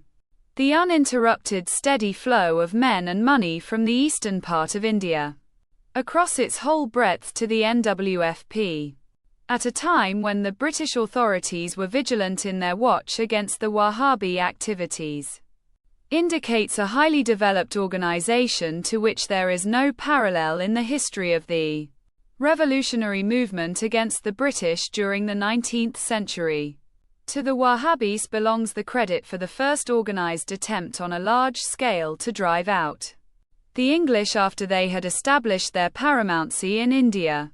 The Wahhabis are regarded by some as having waged the first national war of independence of India against the British, but it has certainly no claim to be called national in the sense in which we understand the term today, for it was a struggle for freedom of the Muslims, and by the Muslims, the basis of the movement was religious rather than political, and its inspiration came from communal and not patriotic sentiments. It may be called the first war of independence in India, but not of India, independence of Muslims in India, but not of the people of India. For as shown above, the Wahhabis fought for the establishment of Dar-ul-Islam, i.e., restoring the Muslim sovereignty in India, not for setting up a government in which all Indians would be treated as free citizens. The object of the founder, as mentioned above, was to liberate India from the English as well as other infidels. No wonder the Hindus, as a body, kept themselves severely aloof from the long-drawn struggle. Clearly, The communal nature of the Wahhabi movement and its strategic considerations explain its aloofness from the mutiny. However, this did not translate to its own success against the British, since, as stated earlier, Inayat Ali's zealous impulsiveness resulted in a series of defeats. So much so that the Wahhabis starved for food and survived on roots and leaves. Inayat himself died in March 1858 after a bout of starvation-induced illness. With this, the career of the Ali brothers came to an end and the Wahhabi movement once again found itself in want of leadership. Interestingly, while Majumdar is of the clear view that the Wahhabi movement was primarily communal in nature and not national, Qiyamuddin Ahmad says this in the context of Inayat Ali's death. 138. Thus ended the career, under conditions of acute distress, of one who, having dedicated himself to the noble cause of freeing his country from foreign thraldom, had left behind a happy and affluent home. The least we owe to his memory is to acknowledge his position in the history of the achievement of our country's freedom, in light of the origins, motivations and the history of the Wahhabi movement. I tend to agree with Majumdar and not with Qiyamuddin Ahmad on the communal nature of the movement. It must be fairly obvious to any reasonable person by now that the history of the Wahhabi movement does not lend itself to the kind of wishful secularization that Ahmad resorts to, despite his own detailing of the express religious motivations of the founder of the movement and his central stated goal to bring back pure Islam in all its pristine glory and to re-establish the rule of Islam over Bharat as envisaged by Shah Waliullah Dehlawi. This tendency to secularize history by branding documented facts as communal has operated to the detriment of Indic consciousness and can be seen in present-day narratives as well. Exposure of the Wahhabi network and the law of sedition, 1858 to 1902. After the death of Inayat Ali, the leadership devolved upon a group of three: Ikramullah, Nurullah and Mir Taqi.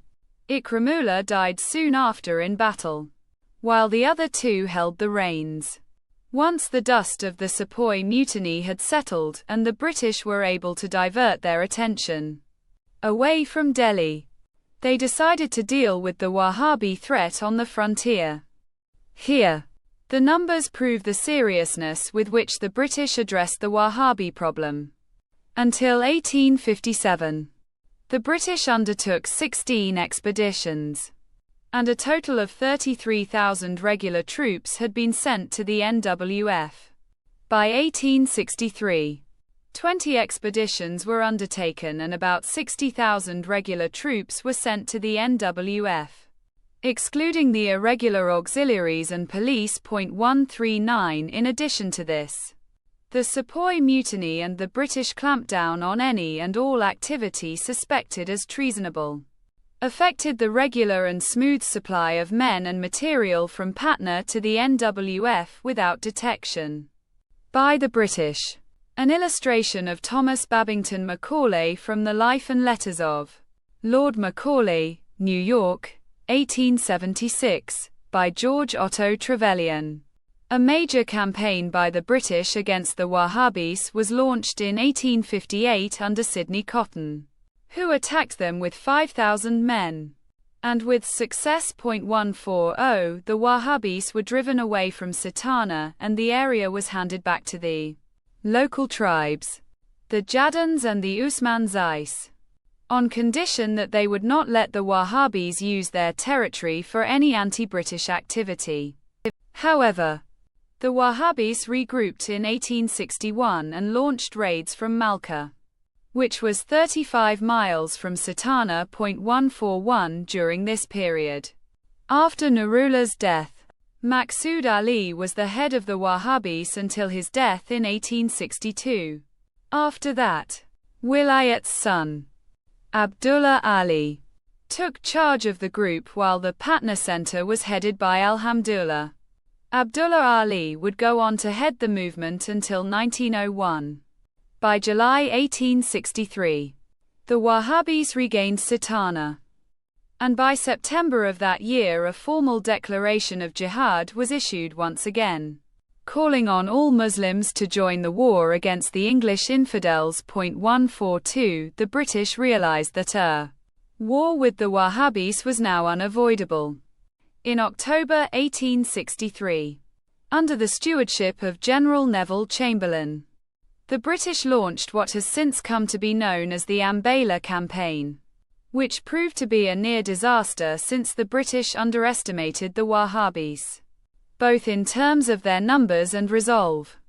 Taking a cue from the tactics of Maharaja Ranjit Singh, it was only through diplomacy and inducements that the British were able to buy off some of the tribes, which left the Wahhabis isolated and easier to deal with. After the defeat of the Wahhabis, the British burnt down the Malka settlement. The British themselves suffered close to 1,000 casualties while the Wahhabis and the tribes lost close to 3,000.143. As a consequence of the Ambala campaign, the Punjab government was forced to declare that the Wahhabis represented a permanent source of danger to British rule in India. 144 In fact, the crackdown on the organization within British Indian Territory, which was aided by serendipity too, as we shall see shortly, began a few months before the launch of the Ambala campaign and was spurred on by the bitter lessons from the campaign.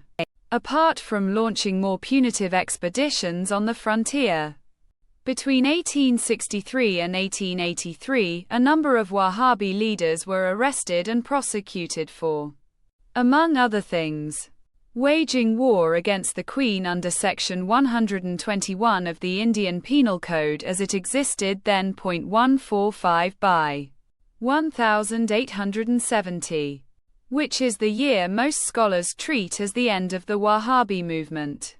It lacked the same vigor, with most of its top leadership being arrested, convicted and sent off to the Andamans. Among the most popular trials that took place were the Ambala trial of 1864 and the Patna trial of 1865. The former, in particular, is a textbook case of serendipity and makes for an interesting read. In May 1863, a Pathan police sergeant at Panipat, Ghuzan Khan, came across a group of Muslims who appeared to be from Bengal and were moving up the Grand Trunk Road, 146,147. Upon being questioned, they confirmed that they were indeed from Bengal and were on their way to the frontier to take part in the jihad against the British government and invited the sergeant to join them too. The sergeant promptly arrested them. However, they were later acquitted on the grounds that they were bona fide travelers. Offended by their acquittal, Khan sent his son to the frontier, undercover, to learn everything about the Wahhabi state. The son learnt of the existence of a vast network of Wahhabis all over the country and informed his father, who passed on the information to the Punjab government.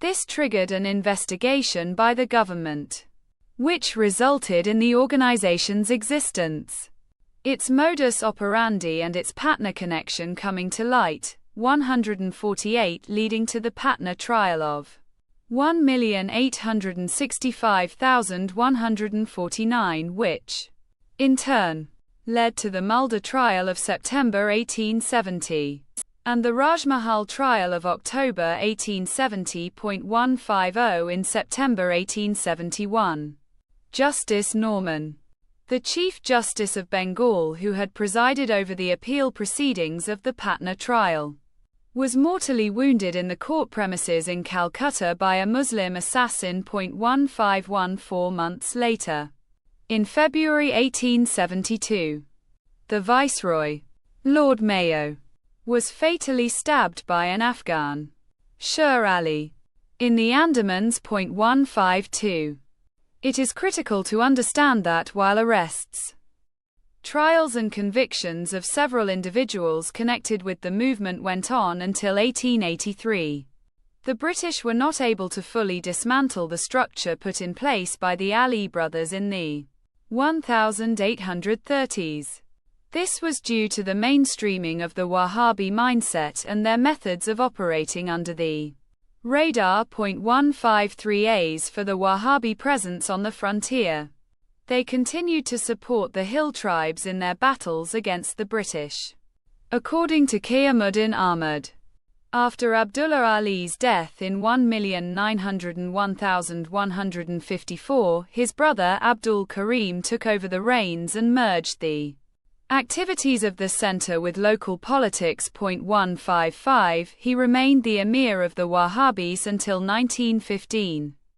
And after his passing, Abdullah Ali's grandson Ni'matullah assumed charge. 156 For the purposes of the discussion at hand on the pathology and psychology of Middle Eastern coloniality, which significantly influenced Bharat's journey, the brief look at the Wahhabi movement undertaken here should suffice, since it has showcased the ability of Middle Eastern coloniality to resuscitate itself and operate in obscurity.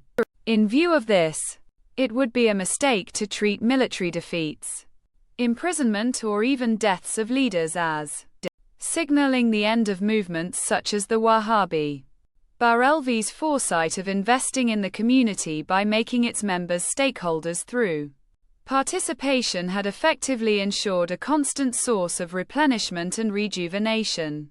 Hence, my earlier comparison of his creation with Raktabija from the Hindu Puranas.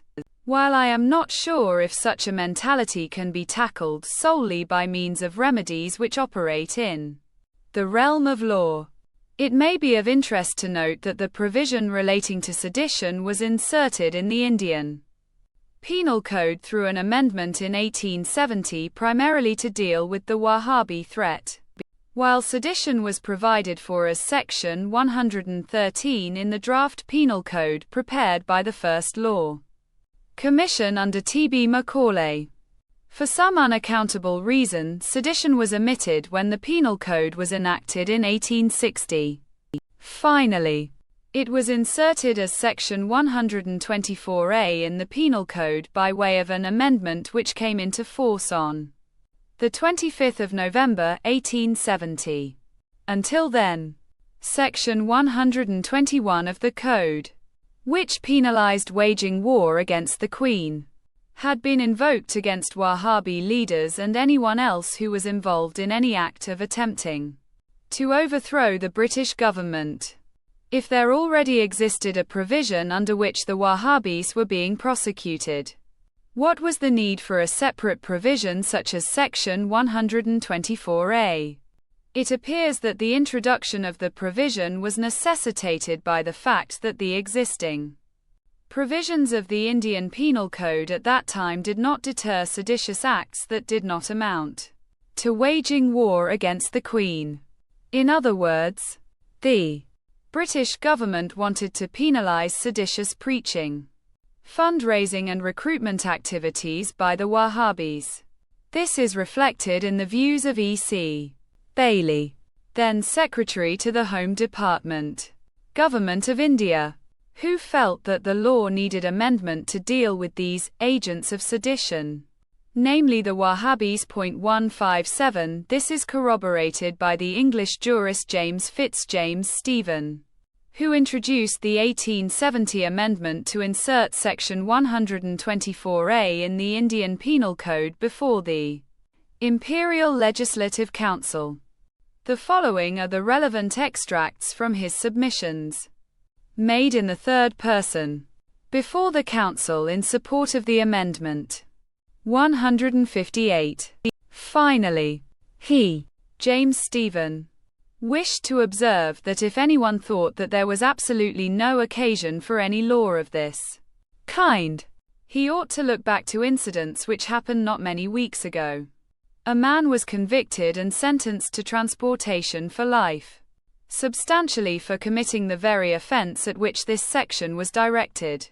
It was preaching a jihad or holy war against Christians in India. He, James Stephen, had carefully read the evidence and supposing it to be true, it proved that this person was in the habit, for weeks and months and years, of going from village to village and preaching in every place he came to, that it was a sacred religious duty to make war against the government of India. Is that to be permitted? Or is it not?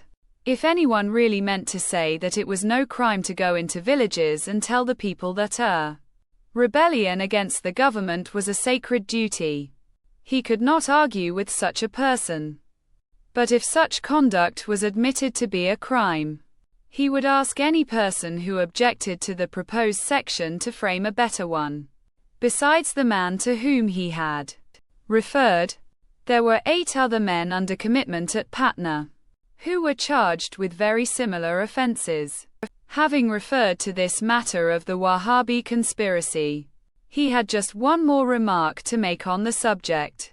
We had all seen, in the newspapers published both in England and in India, accounts of disaffection created by that conspiracy represented in a very formidable manner. It was his belief, however, that although the matter was one which ought not to escape the attention of the government, and which certainly had been shown to exist, yet it was the easiest thing in the world to exaggerate its importance and extent. He had read with great pain and he was very glad to have an opportunity of disavowing and denying an imputation made by some papers against the general loyalty of the Mohammedan population of India.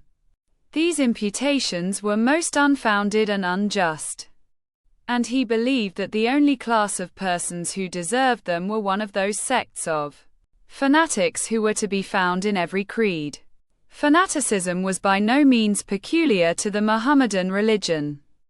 No one who had seen or read much of the world in which we lived could find it in his heart to speak with disrespect of any of the great religions which had gained affections of the mankind, and he would not say one word against a religion which had preached, with unequaled efficiency, the great cardinal doctrine that lay at the root of all creeds. But it was a common misfortune of all. C.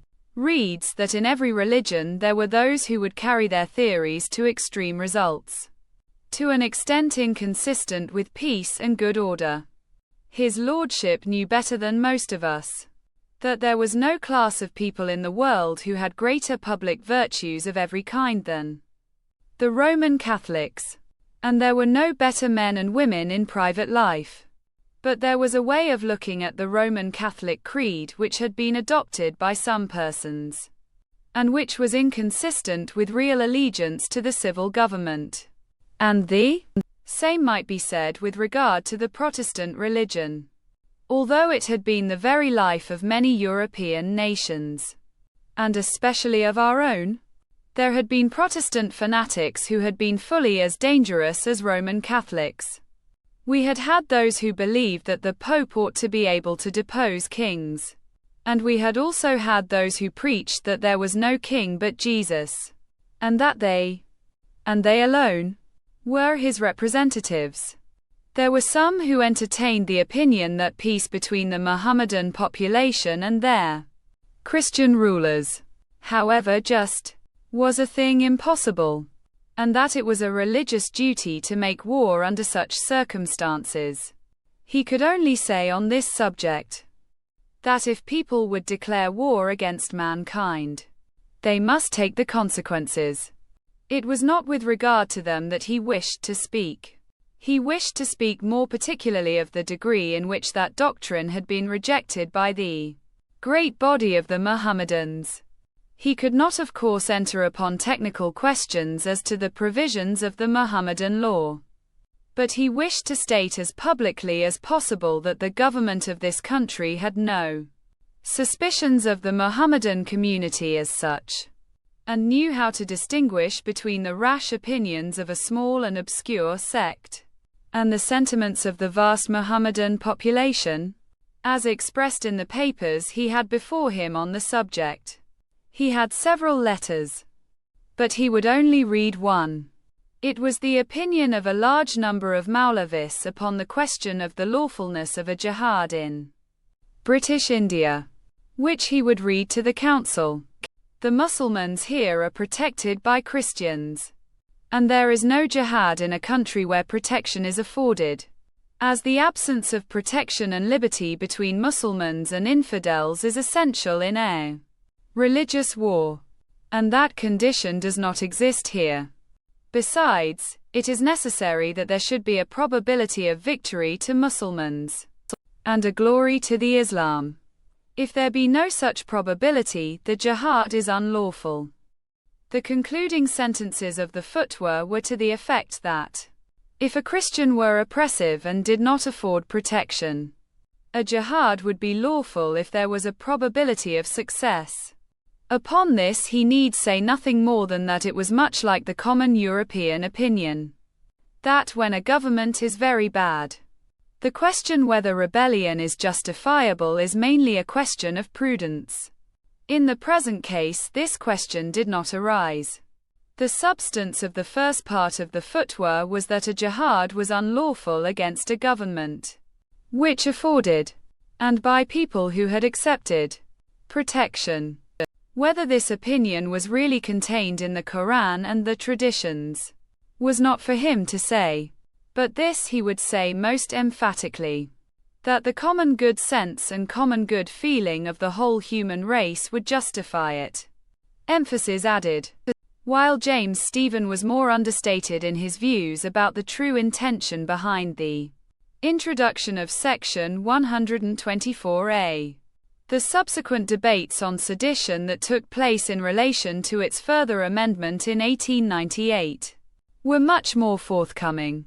On the 18th of February 1898, Alexander Mackenzie, Lieutenant Governor of Bengal, had the following to say before the Imperial Legislative Council in the context of amendments being proposed to Section 124A. 159. It is difficult to say anything now when following 17 other speakers in a debate like this. But I am unwilling to give a silent vote in favor of this bill, both on account of its intrinsic importance and because there has been so much misapprehension as to its true scope and import, especially in Bengal, where the outcry against it has been particularly noisy, almost at times hysterical. The result, it may be feared, in some cases, of a specially guilty conscience. Much of that misapprehension ought to be removed by the speeches today of the Honourable Legal Member and other members of this Council, but I feel it to be my duty to express clearly the view that I take of the measure. Sir James Stephen in 1870 explained how by an extraordinary oversight it came to be omitted from the Code as originally passed.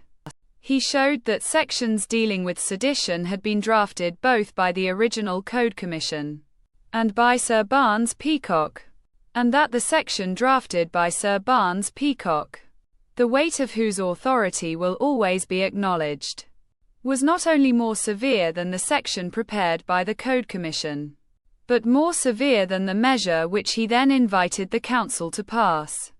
Under Sir Barnes Peacock's section not only were such feelings of disaffection banned as were likely to induce the people to resist the authority of government, but such feelings as were likely to lead them to disobey that authority, and the mere omission to do what you were told to do was disobedience. To anyone who remembers the conditions of 1870, and who carefully reads Sir Stephen's speeches, it will be manifest that what the government had in its mind at that time was the Wahhabi conspiracy and the open preaching of jihad or religious war against the government. Sir Stephen framed his proposals to meet that exigency, and his purpose was to bring the code more or less into harmony with the law of England as he then read it. He admitted, however, that the law of England, though similar to the proposed section, was in reality far more severe. Emphasis added. The intent behind the introduction of Section 124A was once again reiterated on 5 March 1913 by Chakravarti Vijayaraghavacharya before the Imperial Legislative Council. 160. At this stage, I will not delve into the cogitations undertaken in the Constituent Assembly of 1946 in relation to Section 124A.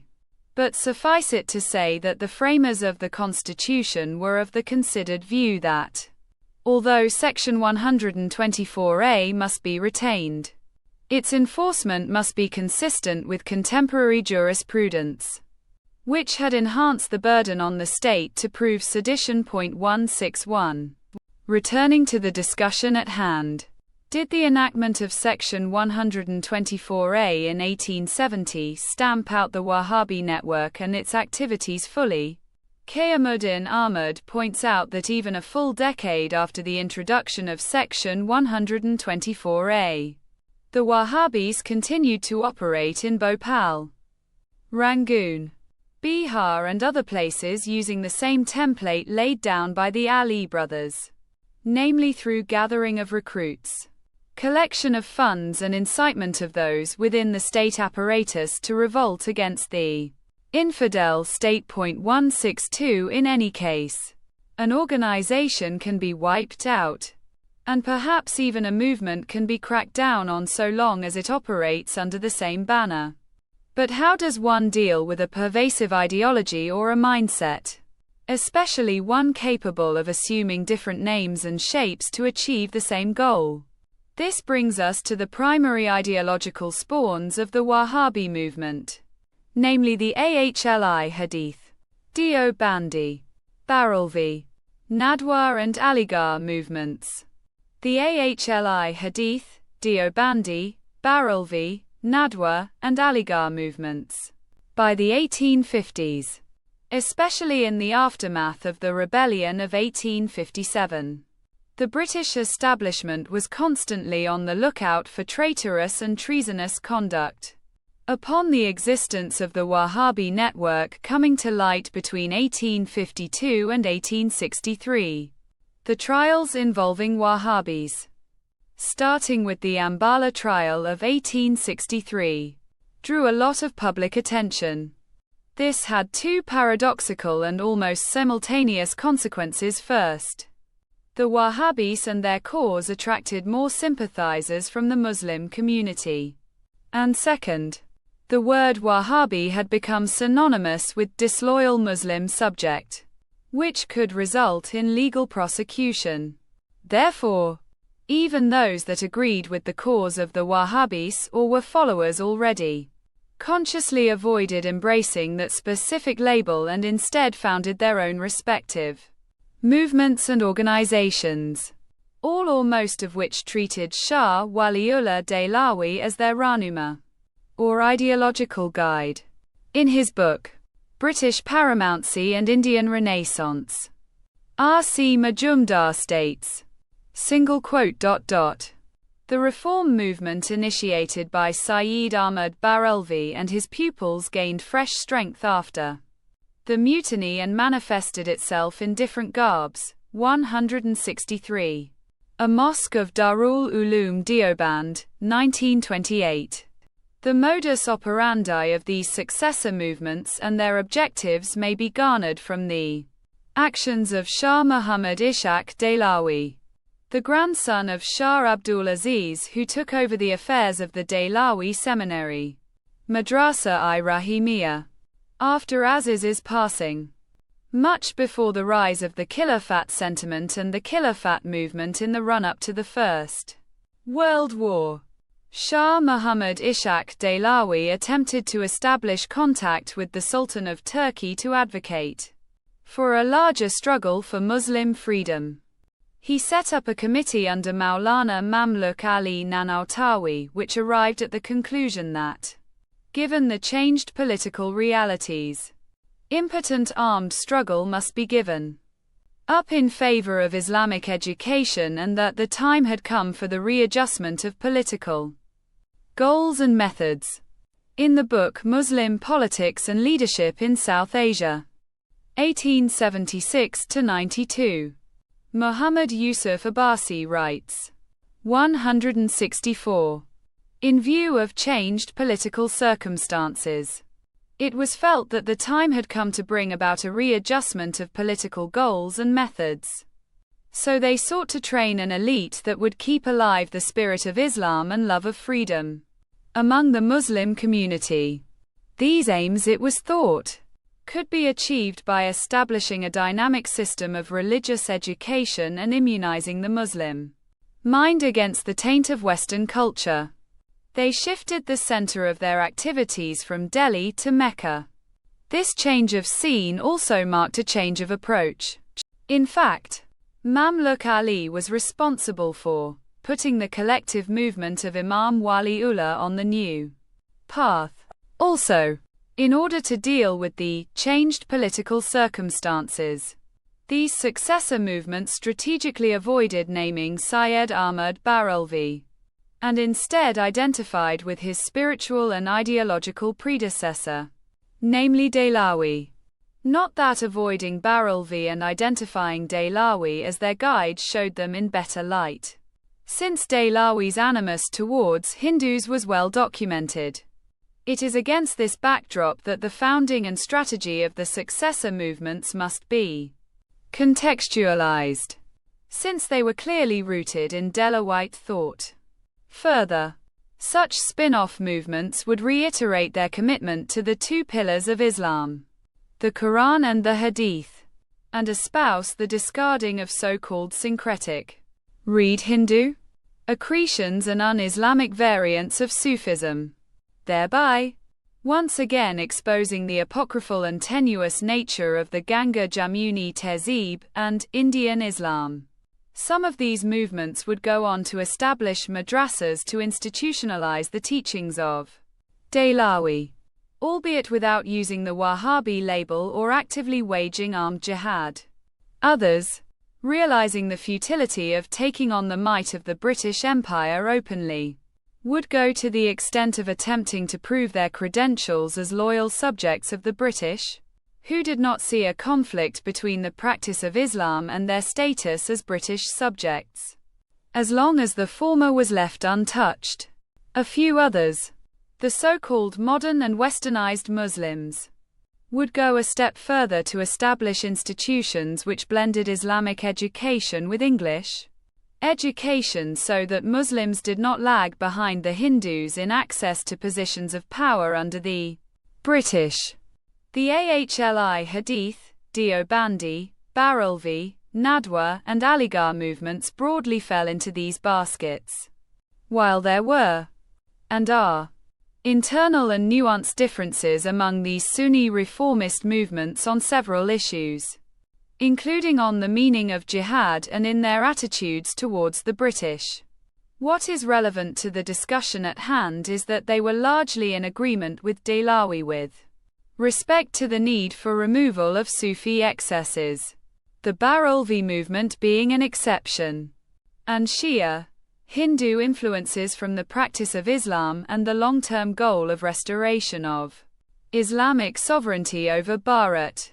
Only the form and means of achieving these objectives had changed in adaptation to the contemporary realities and to avoid their being nipped in the bud. The following were the leading individuals with direct or indirect relationships with the Dehlawi school of thought, who went on to found their own movements and institutions, organizations. 1. Maulana Syed Muhammad Nazir Hussain Muhaddith Dehlavi, 1805–1902. Founded the Ahli Hadith movement along with Nawab Siddiq Hassan Khan Bhopali, 1832–1890. Was a student of the Sadiqpur Madrasa in Patna and the Dehlawi school under Shah Muhammad Ishaq Dehlawi.165. 2. Maulana Muhammad Qasim Nanautawi, 1833–1879, and Maulana Rashid Ahmed Gangohi, 1826–1905. Founded the Deobandi movement. were mentored by Maulana Mamluk Ali Nanautawi and Haji Imdadullah, the latter of whom was closely associated with the Dehlawi family and the Mujahideen movement. Nanautawi and Gangohi, who hailed from the eponymous towns which Barelvi had visited as part of his preaching tour, established the seminary in Deoband, which was modelled after Dehlawi's Madrasa-i-Rahimiyya. 166. 3. Ahmad Raza Khan, 1856–1921, founder of the Barelvi movement, traced his intellectual lineage to Dehlawi but considered Shah Abdul Aziz as the renewer of Islam of the 13th century Hijri Muslim calendar. 167. 4. The founders of Nadwatul Ulama in Lucknow looked up to Dehlawi. 5. Syed Ahmad Khan, 1817–1898, founder of the Aligarh movement and one of the earliest proponents of the two-nation theory, was a student of the Dehlawi school. 168. Given that there exists a fair degree of standalone literature on these movements, which readers can peruse on their own, in this chapter I will outline the movements only to the extent of demonstrating my premise, namely that the Shah Waliullah Dehlawi school of Hanbalist, Taymiyist, Wahhabi thought was taken forward by them, and its corollary that there existed the thought continuum of Middle Eastern coloniality. In later chapters, I will touch upon these movements when a reference to them becomes relevant, especially in the context of the Khilafat movement. The Ahli Hadith movement. The Ahli Hadith movement was founded by Maulana Syed Muhammad Nazir Hussain Muhaddith Dehlavi and Nawab Siddiq Hassan Khan Bhopali when it cleaved into a distinct group in 1864 from the Tariqa-i-Muhammadiyya, Wahhabi movement and established separate mosques, madrasas and seminaries. As mentioned earlier, Syed Nazir Hussain spent his formative years at the Patna center of the Ali brothers, where he had the opportunity to see Barelvi and his followers in person during the heyday of the Wahhabi movement. 169. Subsequently, he became a disciple of Shah Muhammad Ishaq Dehlawi, who helmed Madrasa-i-Rahimiyya after Shah Abdul Aziz's passing. According to the scholar Bashir Ahmad Khan, after the mutiny of 1857, it became clear to Syed Nazir Hussain that physical jihad against the British was suicidal. 170 and so the Ahli Hadith movement was founded to avoid their being equated with the Wahhabis. In fact, in 1887, the editor of the movement's mouthpiece, Ishat-u-Sunnat, Sayyid Muhammad Hussain Batalvi, made a formal request to the British government to treat the movement as being distinct from that of the Wahhabis and to not use the term Wahhabi when referring to adherents of Ahli Hadith. 171. It must be clarified that the movement did not reject the doctrine of jihad but was merely being pragmatic about its chances of success in waging a physical jihad against the British. 172. This is corroborated by Aisha Jalal as well in her book Partisans of Allah, Jihad in South Asia. Critically, the goal of this movement too was to revive Islam in consonance with Dehlawi's teachings. In fact, the followers of this movement claim to be the true successors of Dehlawi's reformist movement 173 and frequently issued fatwas branding their co-religionists as kafirs, pitting them against other movements, groups, in particular the Deobandis. Their vehement opposition to shrine-based Islam, veneration of Purs, Muslim saints and Sufi practices meant they were at loggerheads with another major movement, the Barelvi. 174. In a short span of time, the Ahli Hadith rose to become one of the most popular theological seminaries in northern India. As of 2005, It had over 400 madrasas in Pakistan, 175, which are frequently linked to terror groups such as the Lashkar-e-Tayyiba. According to scholars, it was this organization that introduced the pro-Wahhabi doctrine in the Kashmiri Jihadi Crucible. 176 The AHLI Hadith movement also produced the AHLI Quran movement, whose founder, Maulvi Abdullah Chakralawi, went a step ahead and rejected even the authenticity of the Hadith, since, according to him, the Quran was the sole authority in Islam. The Deobandi movement.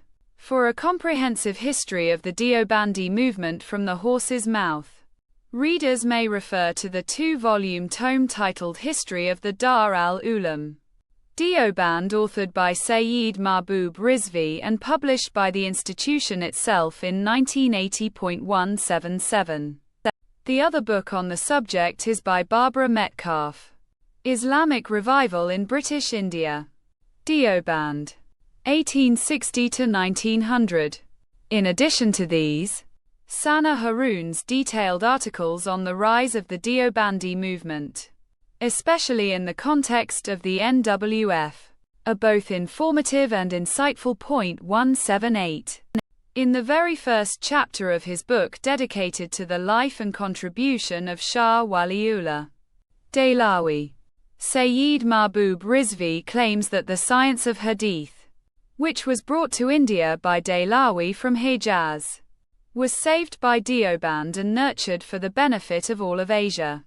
In setting out the chain of credentials of the great savants of Dar al-Ulam, he names Dehlawi as the fount, followed by Shah Abdul Aziz, Shah Muhammad Ishaq and others, leading to the founders of Deoband, namely Maulana Muhammad Qasim Nanautawi and Maulana Rashid Ahmed Gangohi. As stated earlier, both the founders were educated at Dehlawi's school. According to Sana Haroon, as true claimants to Dehlawi's mantle, the Deobandis primarily drew their curriculum from Sirhindi and Dehlawi, 179, which naturally meant that un-Islamic Sufi mysticism and Shia, Hindu influences were actively rejected, and the centrality of the Quran and the Hadith reinforced. By 1879, the Dar al-Ulam Da'u was second only to the Al-Azhar Seminary in Cairo in terms of its standing in the Islamic world.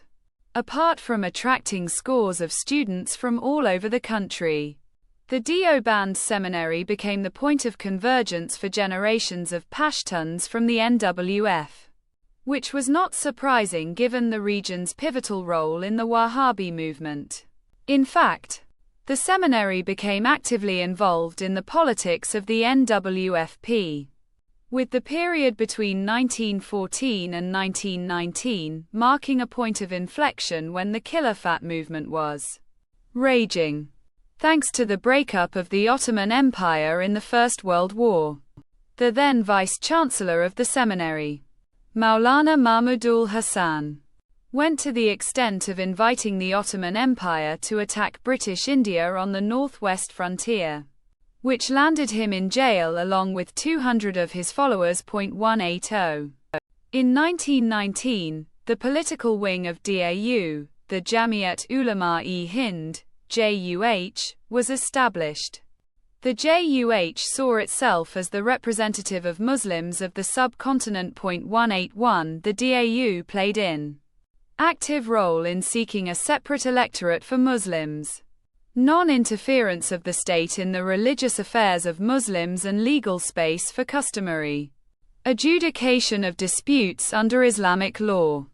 By 1924, the JUH had a strong presence in Peshawar, which resulted in establishment of the Jamiat Ulama-e-Sarhad, JUS, for the NWFP. 182 Gradually, allegations began to be hurled by the Deobandi ulama against Hindu shopkeepers in Naushera that they had misbehaved with Muslim women. 183 Hindus were declared enemies of Islam and Muslims and were socially and economically boycotted.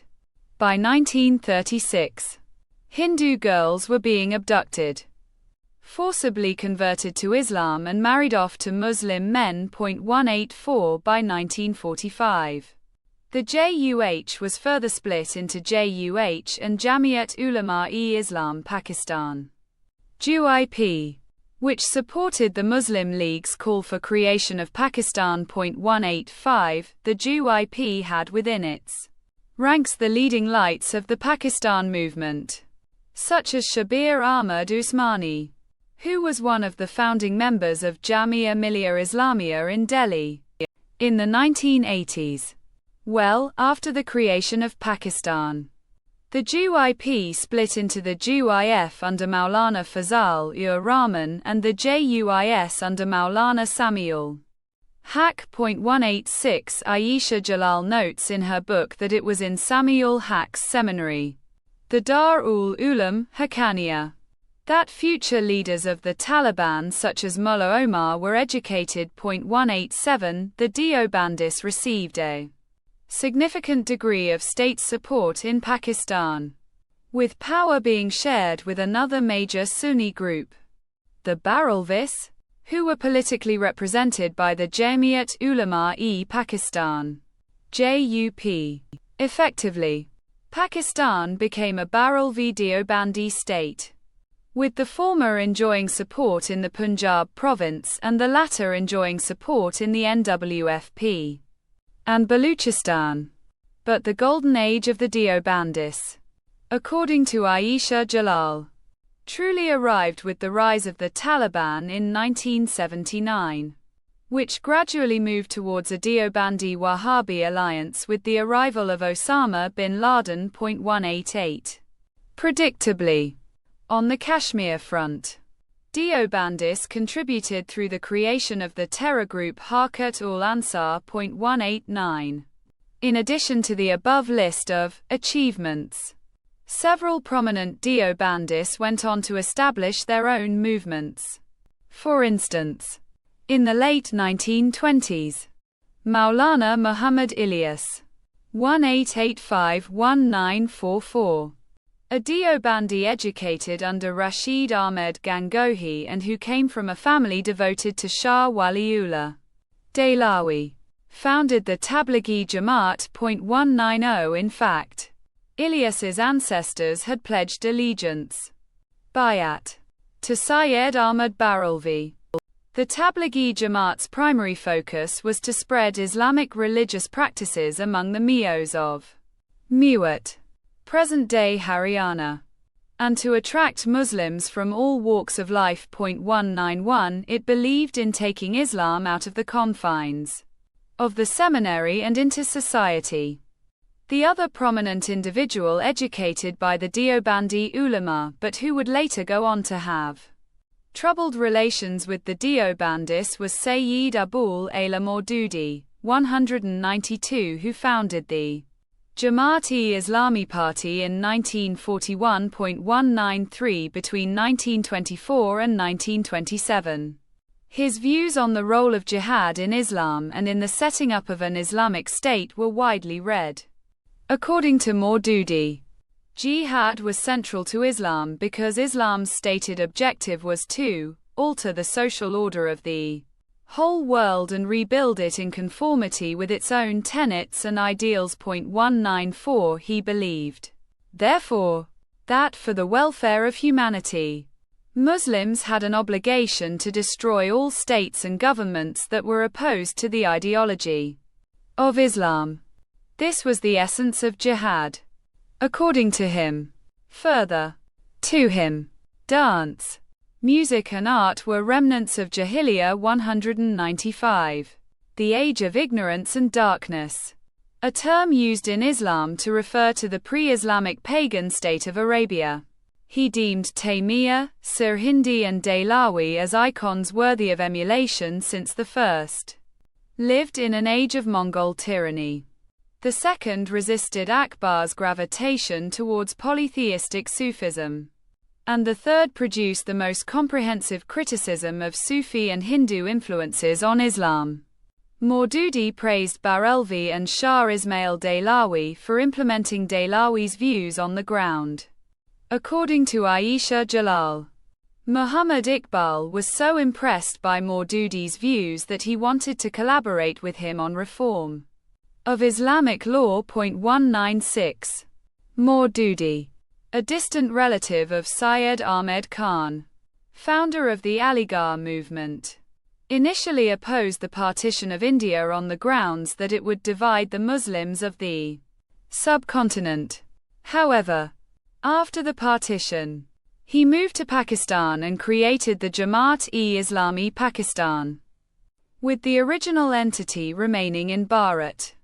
He rose to prominence in Pakistan in 1953 on the strength of his opposition to Ahmadiyas, whom he wanted legally classified as a non-Muslim minority. 197. The other high point of his career was his support of the Taliban against Soviet invasion and his support of Zia-ul-Haq's policy of turning Pakistan into a strictly Sharia-compliant state. 198.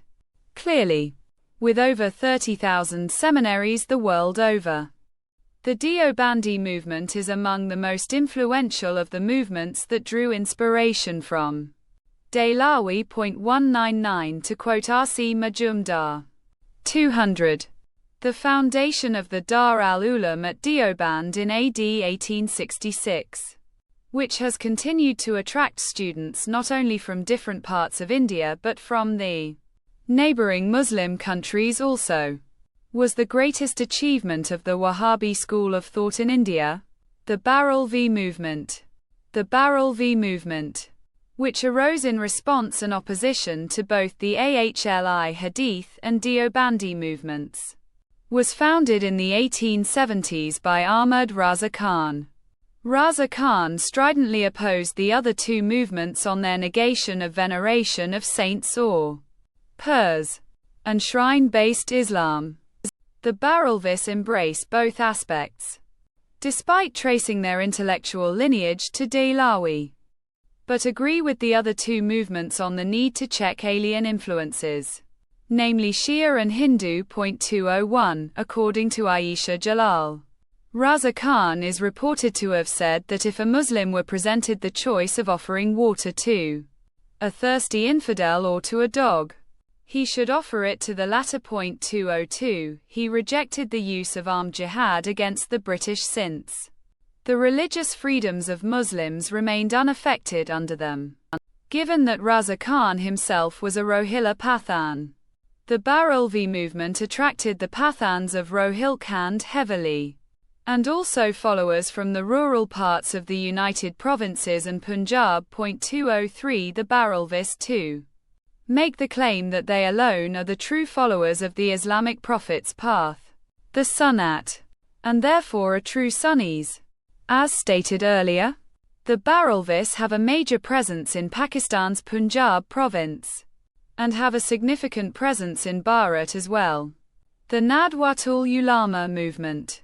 The Nadwatul Ulama was founded as a council in 1893 by a group of ulama and Muslim officials in the employ of the British, who wanted the different Muslim sects and movements to rise above their sectarian differences and secure state power for Muslims of the subcontinent.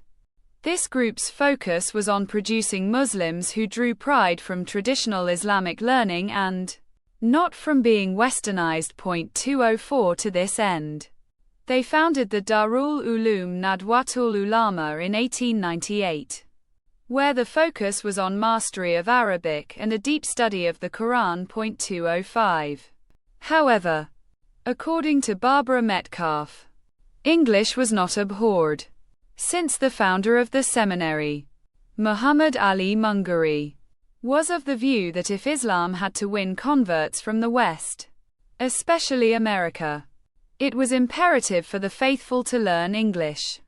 He argued that, after all, Turkish and Persian too were languages of the infidels at one point, until the conversion of the people who spoke them, after which their languages came to be associated with Islam. 206. The focus of the school was Defense of Islam, from the West and from Hindu Resurgence. 207.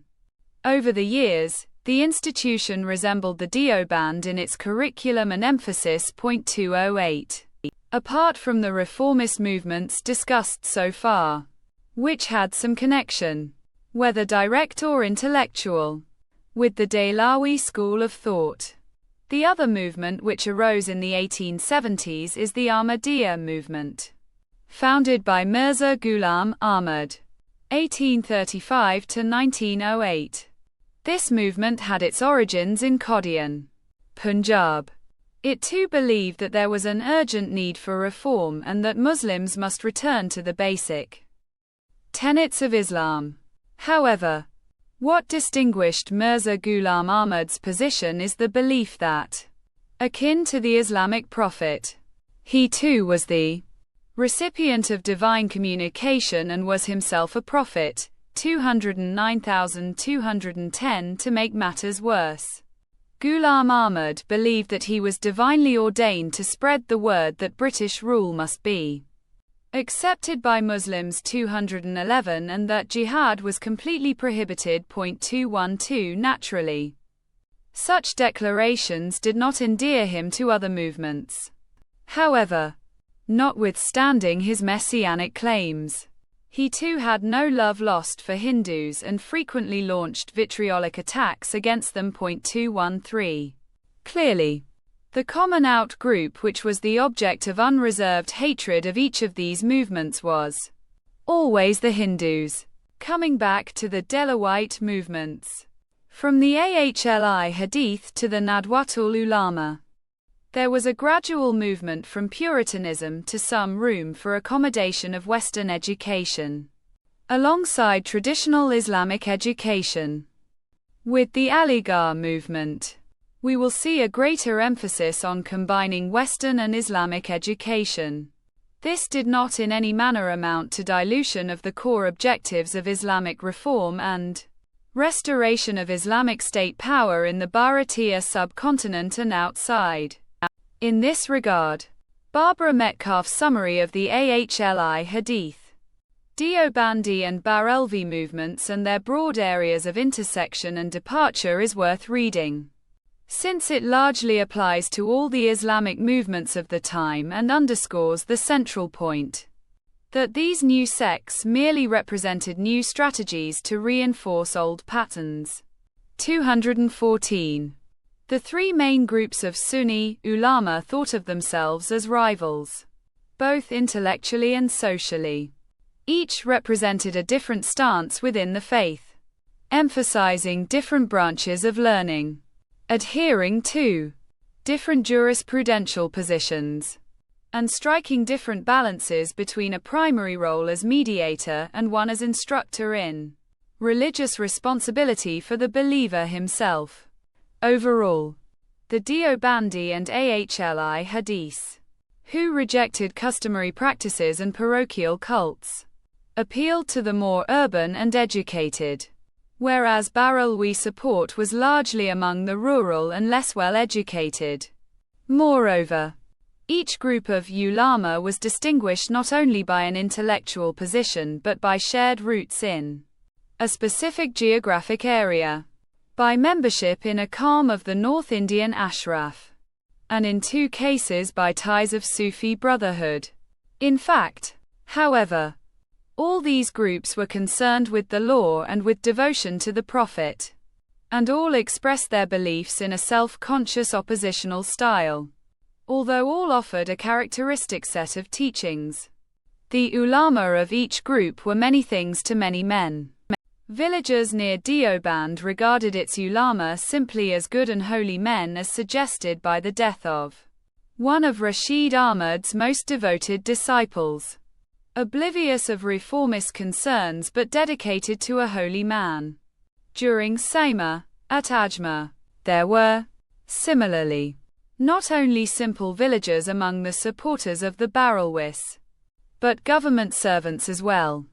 Institutionally, too, the edges between the groups tended to blur. All were popularly based and all came to share the modern institutional forms that the Deobandis pioneered formal educational institutions, annual conferences, and deputations for proselytization were standard by the beginning of this century. The groups perceived themselves, however, as radically different from each other, and the resulting competition among them provided the motive for what was in fact their common work of religious revitalization and redefinition. In the first part to this trilogy, I had made the point that the Christian Reformation led to multiple perspectives within the Christian world, but insofar as the individual and collective Christian attitude towards non-Christians, in particular towards the pagans, was concerned, it was invariably one of benevolent condescension and competitive evangelism to harvest souls for their respective denominations, based on the history of the Islamic reformist movements, which started at least with Sirhindi in Bharat. A similar conclusion can be drawn with respect to their attitude towards Indic consciousness. Therefore, reformist movements, whether in Christianity or Islam, did not mellow their antipathy for idol worshipping or nature worshipping indigenous communities. On the contrary, reform translated to calls for greater purity and greater Christian, European, Western, Islamic, Middle Eastern consciousness, which inevitably translated to purer and more determined hatred, with scriptural and clerical sanction, for those outside the fold. What is also critical to note is that these pan-Islamic movements arose after significant loss of Muslim state power, which points to the fundamental ability of the Middle Eastern consciousness to generate such movements by drawing from within its society. Some may be tempted to interpret such movements and their calls for greater purity in the Muslim identity as a move towards eventual self-destruction of radicalism. However, that would be wishful thinking, because the net effect of these movements in the Bharatiya subcontinent, notwithstanding their internal rivalries, has been heightened Islamic consciousness. In this part of the world, this rejuvenation of Middle Eastern coloniality has necessarily come at the expense of Indic consciousness. While we may not want to treat this as a zero-sum game, the unfortunate reality as a matter of fact is that the shared antipathy of these movements for Indic consciousness could not have been pronounced in clearer terms, and has tangibly resulted in the balkanization of Bharat, both before and after 1947. Hence, my point that enhancement of the Middle Eastern consciousness has translated to the loss of Indic civilizational space. Some thoughts on the ideology of pan-Islamic movements in the subcontinent. Earlier in this chapter, I had raised this question: how does one deal with an ideology or a mindset of the type under discussion, especially if it is capable of assuming different names and shapes to achieve the same goal? In my current limited and tentative view, perhaps the answer lies in adopting a three-pronged approach. First, Indic consciousness must revive its own ability to produce society-based institutions and individuals who can constantly and uncompromisingly advance the Indic civilizational cause and space. It is this ability which preserved Indic consciousness during the two waves of colonization. And it is this ability that has been dulled and stifled under the third wave of colonization, namely under the Nehruvian Marxist, post-colonial establishment which allies with both European and Middle Eastern colonialities, to the detriment of Indic consciousness. It is also pertinent to note that the diversity and vehement disagreements among the various pan-Islamic movements have not come in the way of their unity against aliens to the Muslim fold. On the contrary, such diversity contributed to the reawakening and spread of Middle Eastern consciousness, which ultimately led to the vivisection and mutilation of Bharat. This is a lesson for those who believe that Hindu unity requires the sacrifice of Sampradaic, denominational identities and diversity. While internal consensus is important for cohesion in a community, identification of the outgroup too plays a huge role in clarifying its priorities and developing an understanding of the challenges it is faced with. Unfortunately, this fundamental aspect of human psychology seems to be lost on certain proponents of Hindu unity, who may lack the courage and the conviction to call out the predatory and expansionist tendencies of both European and Middle Eastern consciousness. Second, the importance and criticality of Indic-oriented state power must not be undermined, since that gives the society the means to implement and amplify civilizational goals, both within and outside, provided the reins of thought and consciousness remain in the hands of society. And third, creating a civilizational safe space in the immediate neighborhood of Bharat through the creation of a greater Bharat is imperative so that Pax Indica becomes a reality, at least in the subcontinent, before we aspire for the more arduous and ambitious Vishwaguru status. After all, those who cannot set their own house in order and secure their immediate neighborhood would be building castles in the air if they were to aspire to provide thought leadership to the rest of the world.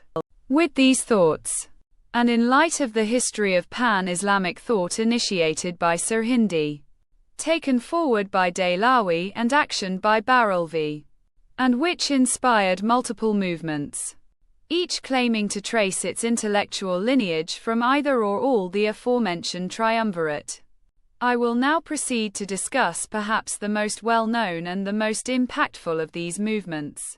From the standpoint of the creation of Pakistan, the Aligarh movement, founded by Sir Syed Ahmed Khan, widely considered the architect of the two-nation theory,